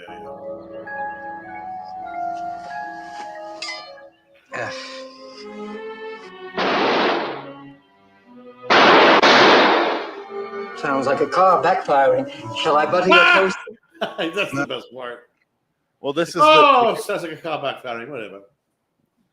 Shall I butter your toast, sir? And he goes, there's still some things I can do on my own. Therefore, meaning murder. Thank you. There are still some things I can do for myself, Charles. Look how much butter he shoves in his mouth on this toast. It's disgusting how much butter is available on this bread. Well, Watch. the butter, I mean, it's good butter. It must be Mediterranean butter. No, it's not even heated. He spreads cold as shit butter on his toast. I watched this whole scene going, I can't believe it's not butter. Watch. Look at that. Look how much butter is on that one slice of thin bread. Ugh.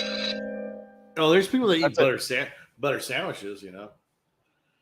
The keto diet, you can eat a block of a brick of butter that you put in your coffee. You put butter in your coffee. That's a keto diet thing. You ever heard of that? No. Yeah, it's all heavy cream, heavy butter, and that's the diet, basically. Fucking nuts. Now I kind of want toasted jam and butter jelly.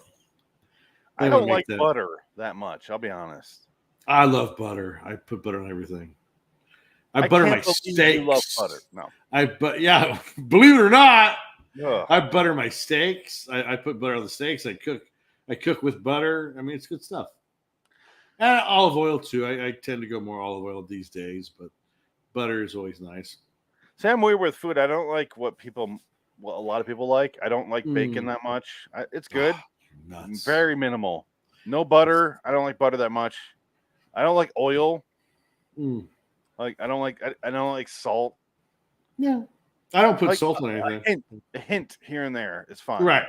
Like I'm for more flavor, pepper. I'll do more pepper or hot sauce. I drown my shit in pepper. Yeah, I can do pepper. Yeah. I don't like steak that much. It's okay. I rather eat chicken or turkey or some sort of bird or fish. I'm a fish guy, really. Well, I like fish. Steak, I get nothing out of.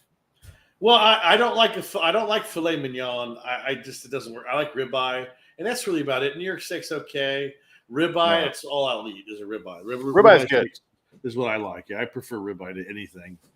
Ribeye is definitely better. T-bones, I rather have ribeye. But really, how big is your ribeye steak gonna be? Oh, I'll get a big one. I like them thick, thick cut, and then you cook them on the pan on the stove. They're butter thick, it up. It's like this big. Oh fuck! It's as thick as the jar that went up my ass for jar squatting. It's delicious. Yeah, damn right. But I'm like I told you before, I'm more of a contrast guy where you get a steak and you get some sweet sauce on there, and then you put some garlic salt on there, and you got the contrast of flavor. That's right up my alley. Yeah, little A1, some garlic salt. But are you a vegetable person? Will you eat vegetables with food, or you're not a vegetable person? No, I'm a vegetable guy. I don't like fruit that much. Yeah, I eat vegetables with everything. If I have steak, I gotta have vegetables with it. I have sliced something, saute it, or have it cold or whatever. Yeah, I eat vegetables are my number one. I love vegetables, but I'll eat fruit. I like fruit. Depends on what it is. Like I got my fruit trees in the backyard here. We got apricots and plums and pluots and nectarines and apples. The fuck is oranges. pluot? Pluot is I don't know, but it's pretty good. It's a fruit, but it's like a plum, more plum apple kind of a thing. But it's got it's an interesting flavor. It looks like a pear plum. Yeah, it's very, but it's like it has the texture of a plum, but it tastes like a pear kind of. It's weird. But it looks like a strawberry inside. It's red. Yeah, it's got a red inside. It's got you bite into it. It could be depending on mine are green, so they end up green. But sometimes they can be red inside. I think it depends. This thing looks like it's a steak inside. Look at this Wikipedia page. That looks like meat. Looks like strawberry meat. That's a different style of pluot, but mine don't look like that. Mine are more green. They're green. They're basically a green variation of that. If mine were that looks like a plum. This? Yeah, that looks like a plum, but it's a pluot. Oh, is it? You got this? More green. Yeah, is there a green one on there? Oh shit! Pluot green. Yeah, I got pluot greens. That's what I got. And they're good. They're really good, but they're still too hard. Fruit. It looks like an asshole squeezing out some apple. I tell you what, you eat enough fruit, your stools are real soft. They come out easy. So if you ever have problems like with shit, and just have some just go to the store, buy some fruit. You'll soften your shit up and you'll let it go, because fruit really nails that for you. It feels good. Yeah, mine's more like that. That's got my dick hard. Oh my god, a Queen Pluot. Flavor Queen, hello. What? Wow, I have no idea what this is. Send it in the next box. Okay. I'll try to.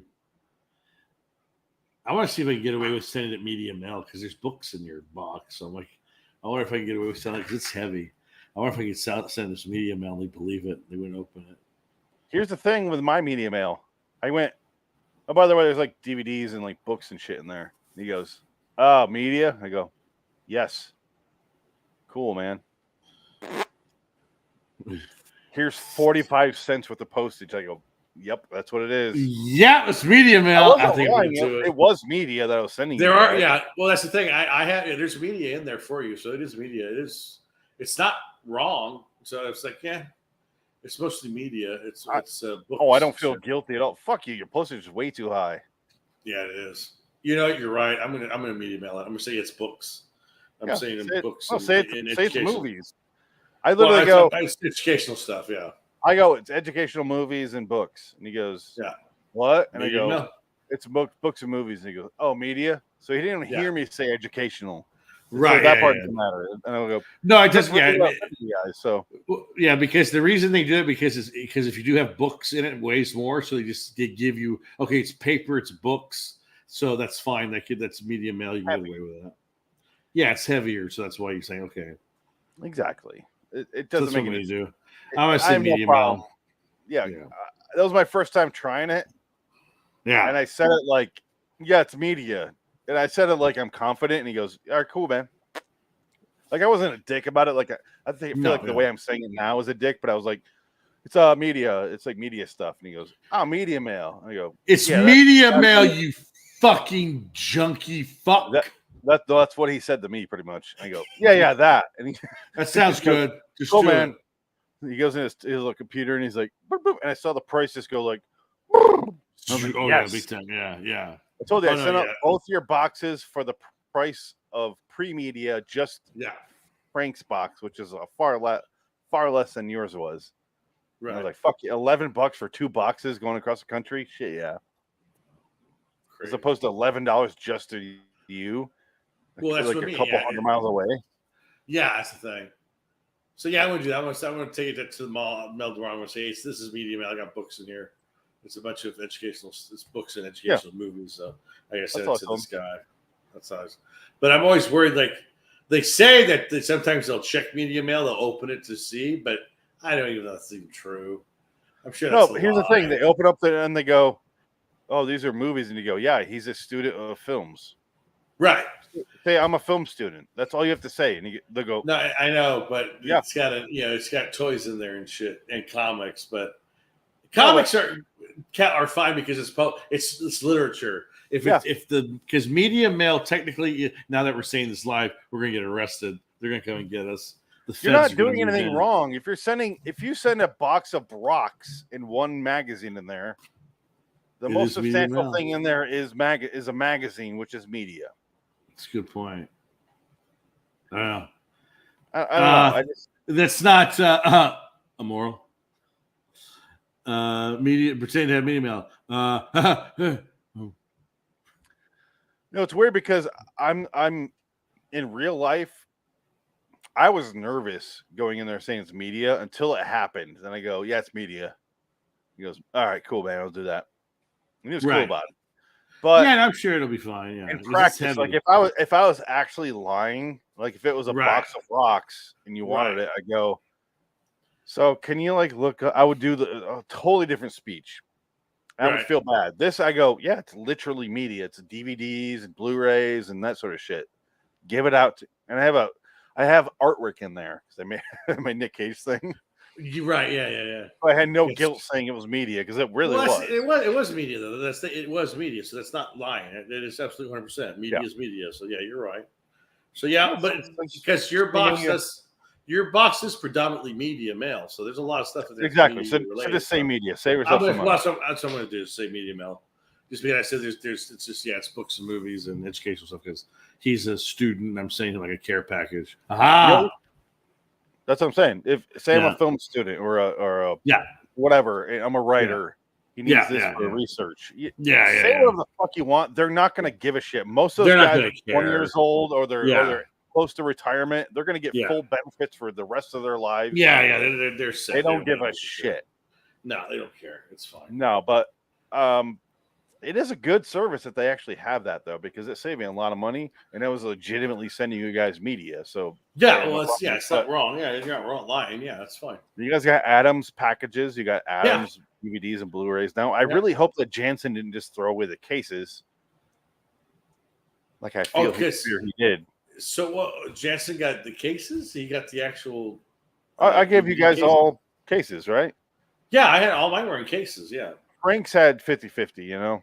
Oh really? Oh, I thought they were all boxed in cases. No, Frank's was like half DVDs, which there's no cases for. I don't have any spare ones. I literally bought those Blu-ray cases for you. So anything that came from Adam that was Blu-ray, I had to buy that case and send it. Oh, okay. Okay, interesting. So but I hope you just had throw those fucking things away because I'm like, I paid so much money to get those sent out to me. Yeah, because it was literally Adam's sister sent them to me, and they were all. I showed you the packaging. It was all Blu-rays in a case, and they're all like in these sleeves, and then no cases. I pulled out the sleeves in a separate like zip tie thing or like a rubber band. I had to take it out and buy the cases from eBay, which I fucking hate. I hate eBay, but I did it because they're cheapest. So they got a bunch of cases in the mail from eBay. Put them in there, send them out to you guys. So that's why it took so long. Right, It was a that's fucking fine. process to get everything put together. No, yeah, that's fine. I got them. But, I'm happy. I still haven't watched any of them, but I have watched some now. Adam sent me some movies. I did send Dick. No, I sent Frank one of them. I think I sent it to you, didn't I? Caligula. yes, I have Caligula. Yeah. I was like, I don't want this in the house. It's not. I would be more scared of the Star Trek XXX one than the Caligula, because you could argue that Caligula was an experiment in film. And I'm not arguing for me though. I'm arguing for the 5-year-old who pulls that from the shelf and goes. This and looks goes, like oh!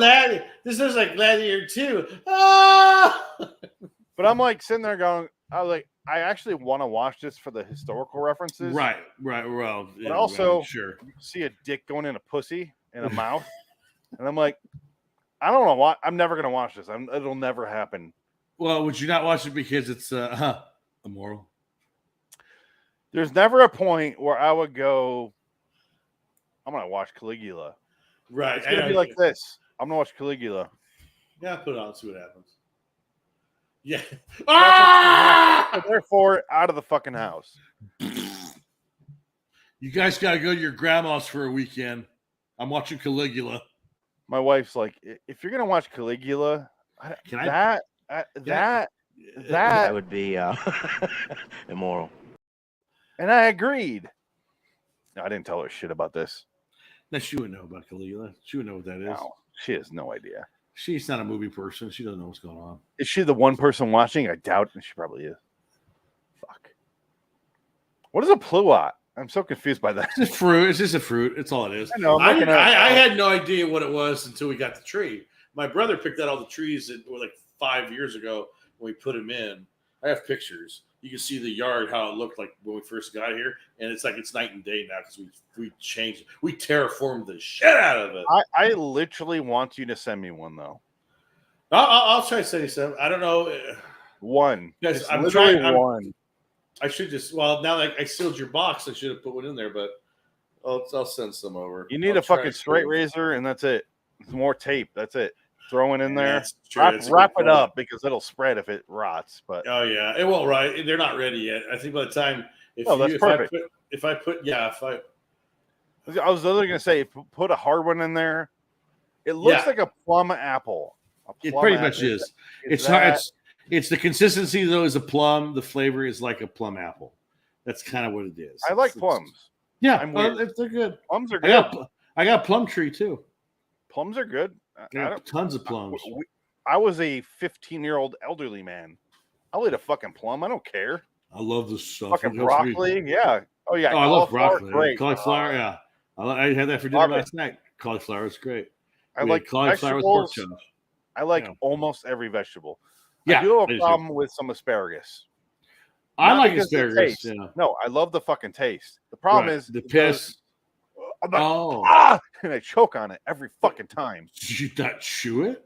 Apparently, I don't chew it well enough. You eat like a duck. You big long stick. I'm like a Homer Simpson. I think he's like a duck. You gotta chew your food, man. Yes, come on now. So it's apparently it's like a weird seagull where I just go. That's why sometimes I get scared because my grandfather had that problem where he chews food too fast and swallow it. It gets stuck in his esophagus. He had that problem. I will say this. I've literally almost died from asparagus like 4 times. Wow. So you should probably stay away from it. And I think I'm fine, but I don't realize it's still connected to like the stalk. Right, yeah, the string shit. Yeah. Like hanging on by a thread, but it's here, but still here. And I'm like, oh, like, this happens. Like, you know what? And so now when I eat asparagus, I'm like, yeah, rich. Yeah. I'm getting to that point with like any kind of meat. I'll just chew the meat 50 times over because I had a ham chunk like for breakfast. They gave you a slab of ham. I was eating it with my breakfast, whatever. And I didn't chew it. And I was just, sometimes I don't think about it. and I swallowed. I was like, oh shit! It was like stuck. I felt it stuck. I was like, I had to like get up and walk around, like push my like try to like do this, and I was like, it's like I had water, I just chugged water and it pushed it down, but I was just like, this is fucking awful. And my grandfather had it, and he would have something stuck in his chest, his throat for days before he would go to the doctor and have him shove it basically down his esophagus. Because I think it was because he ate cigars though, so all that juice was in his throat that fucked up his esophagus. So that's probably didn't he just pass though a couple years within he the died last 2020 New Year's Eve 2020. Okay, He was so 90, I remember you 91 telling years me. old. Yeah, damn right. Kudos, He used to call during the podcast. Remember, he'd be that did. one, he would call all the time and said, "Oh, that's only one person," and now it's the chick. It was my grandfather. Now it's a girl. So I guess it's kind of a better trade off. I also remember your dad calling once. Well, we called him because we were asking him about that was a separate one. Gather ye acorns. That Oh was my on God, purpose. we did. We called him to talk about that because I told you guys that was like his favorite episode in mine because we used to watch it growing up. That's what we watched because that's how he introduced me to Amazing Stories, was that episode. Wow. Exactly. Exactly. Oh, I'm glad you actually have that connective tissue there with your dad because that's awesome. Yeah, no, it's nice. It's fun. That's pretty I much hope all for we something have. like that. You're not going to get it. Because, my parents, we have like, there's always issues with the kids. Sometimes you're close, sometimes you're not, and you try and it doesn't. You think you do all the things you can, they still hate you at the end of the day. So it's just one of those things. It's like, kids are going to hate their parents no matter what. Well, for a time. But then they realize, then it's but then it's too late because you're dead. And they my mom was in town the last week. So the last week of my life, my mom was in town. And I literally, after our show on Saturday, I went downstairs and we had a real, like, for the first time in our lives, a heart-to-heart. Wow. I was like, I'm drunk enough to have this conversation now. Let's discuss. Oh no. Yes. Oh, it was fine. It was great. I'm glad we did it. Yeah. No, it's fine. It was our first time we actually got, like, let's discuss specifics here. Well, sure. Yeah. One of those sort of things. And I realized my dad is more of a piece of shit than I ever realized. Well, that's the Well, that's the thing. And now I'm like, oh, he's just going to die and I won't be there. I will never. I'm not going to go to his funural. Well, that's what I say. I know that now. One less funeral I have to go to. That's what I say. Not even one less funeral. One less 3,500 miles I have to go. Or exactly. Yeah. No way. Travel. I'm not doing it. No I'm not going to be there. No way. And I won't care. And I feel good saying that for the first time. Yeah, normally it was like, am I going to be one of those guys that like regrets not talking? I'm not going to get too personal here, by the way. No. I'm not going to be one of those guys that regrets not talking to their dad the last few years of their lives, but blah, blah, blah, blah. I wouldn't. Yeah, no, it's fine. Well, you heard me bitching about him since film school. Yeah. Oh, yeah. No, There's some fucking issues there that are not me. Yeah. No, that's he's not. When you have your father say what the wedding, he says, "Oh, close family's invited." Is that what he said? Yes. Okay. Well, it was only for close family. I'm your fucking son. Yeah, that's the kind of guy I'm dealing with. Yeah, that's it. But I realized it went way beyond me. And that's just how he was. Like the way my mom was describing how he controlled her life. And I'm like, oh, he's a fucking narcissist. Great. Right. Yeah. And it reminds me a lot of A Room for a View or With a View. Because you're trying to set up a way for the Diane Keaton to shoot your dad. Dick, I need help. No, I want you to shoot the wife and her lover. The part of the reason I like the episode more than I actually should, I want to say, is they don't draw too much attention. It's not Jack Laird episode. Yes. You're not sitting there going, he's not going, well, I want to kill my wife, but the hitman turned me down. He's not setting up all these things. And why don't you go right now and deliver this gun? It's just a really simple, okay, that's how you are. I'm just curious about your life. Great. Oh, you're jealous. You can try to beat him to death once. Okay, cool. Can you get my gun cleaned? That'd be great. Your fiance sounds great. Here's my gun. Go give it to him right now. Surprise him. As he sticks his stick in my wife. And really well paid off. It doesn't go over the top and it doesn't feel like it's forced. This is what the shorts should be for Night Gallery. I don't disagree. I completely liked it. I don't know what I was like. Oh no, I kind of like Night Gallery now, because at this point it's like 3 weeks in a row where like I kind of like that episode. What do I do? Well, it's not the guilt of liking it. It's just a lot of these episodes are just bland. They're very dated. Because Twilight Zone's not dated, which is like Twilight Zone's so much older, yet they're timeless. Night Gallery is dated because it's got that 70s aesthetic where everybody looks like they're from 1971. It's just they got the clothes and the set dressing, because you know how you always have a nightmare with the aesthetics of the sets. Just explain why. Oh yeah, because it's just over the top with the layers of vintage furniture. No, not the wrong V. Gothic, vinyl, Victorian furniture. That's right. It's almost like an H.P. Lovecraft short story. Yeah, it is annoying. It's usually, it is. It's always that furniture style. It's weird. Always. Every time, like no matter what time period, it's no matter what place and time period, it's that look. It's like it has that look. Universal Studios only had the Victorian set design open to this show. Right, yeah. They're like, but this is set in 1976. Can we?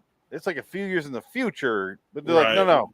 You gotta use the 1792 weird couch. Have fun with that shit. They're like, okay. And I fucking hate that aesthetic. It is so and they use so many deep reds and so much. Oh god, yeah. Actors with fake British dialogue or British accents, I should say, and it's just like none of it meshes together. It's all disgusting. It's all ugly to hear and look at. Yeah. So when an episode like this comes along and I kind of like it, it makes me really excited. And I kind of give it like an extra star just because it's not one of those episodes that are like 80% of the show for me, which is disgusting looking and sounding. Ooh, right, yeah. So I do give this one a 6. Okay. I liked it. I was gonna give 5. Middle of the road for me. Middle of the road episode was fine. No Victorian furniture. Yeah. No gothic horror. Yeah. No deep reds. No super 70s haircuts. Well, we might have to get Supersonic on their hair because the visuals, because it's always kind of sedate color. You want it to be a little brighter in some spots. Yeah, but it has my 4 that say not this, but also has my 5th, which is writing that just does the story, doesn't over explain. See a similar episode to this as far as how much they explain, and no, because even that episode explains more. The one where the guy turns into a werewolf or whatever. There aren't any more McBains. Right. No. Yeah, he's got the Puma. The Puma goes to attacks people. Puma man. But that episode sucks because they don't adhere to those 4 things I mentioned. Yeah. It's overly gothic, it's overly monsterish, and so I don't like it. This episode's really simple, kind of a horror story, but also not a horror, kind of a comedy, but not really a comedy. Middle of the road, like you said, but also at this point, I love middle of the road Night Gallery because I don't hate it. Right. The best compliment I can give it. Yeah, it's probably about where we're at with Night Gallery. I tend to hate it. That's just where we're at now. That's the way it goes. I liked it. I was like, oh, that was fun. I liked hanging out in those 12 minutes. And then you took a shower for 2 hours. I'm so dirty for liking this. But I was like, that was a fun 12 minutes. I don't want to watch it again. Yeah. But also, I don't regret watching it. It didn't feel like it was an eternity. Yeah. Because even that episode I did like, the Camera Obscura. I liked that episode, but also it felt really long. It was long, but a lot shorter.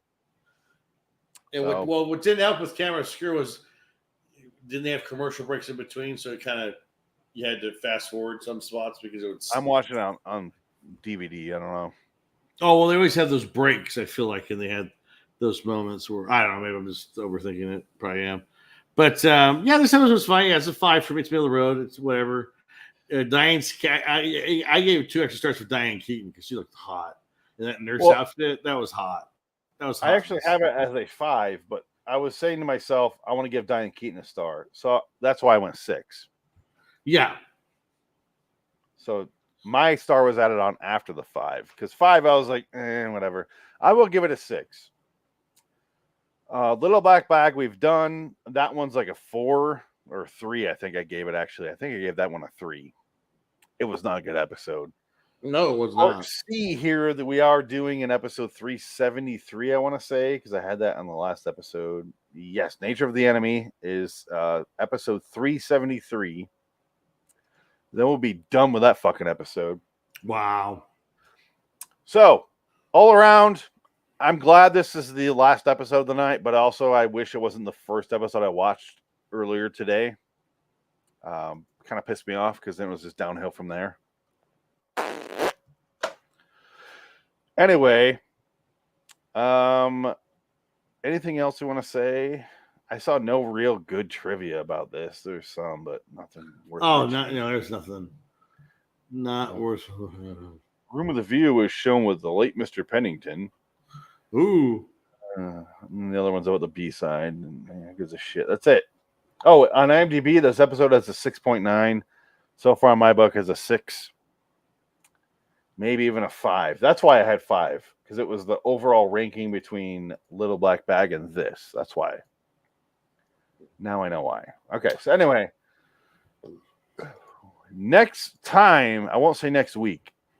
Right. The next time we do this episode or do this show, Twilight Zone Review, it'll be TZ85's 318 Streets of Shadows, which sounds like it would have some action and kung fu involved. And then Night Gallery 100B Eyes. Uh-oh. And we might throw in that episode Night Gallery 102C in the Nature of the Enemy. If we're only doing once a week, at that point, we might throw in some extras just to talk about it. That's fine. Yeah, that's fine. That'd be what we'll warranted. do. That's fine. That seems reasonable, but we'll figure that out later. I do want to get out of here because you're falling asleep, and I don't give a shit about this episode anymore. Until next time, and in the meantime, I'm Phoenix. Wow. Sorry, we were interrupted. Who are you? Dick. That would be immoral. Sorry, it just keeps interrupting. So, as I was saying, I'm that Phoenix. Would be immoral. I was gonna be sick in my head all night. Well, can I get through a fucking sentence here? Can you not play that clip on me here? This is your fault. Yeah. So long. That would be immoral. Zens. Good night.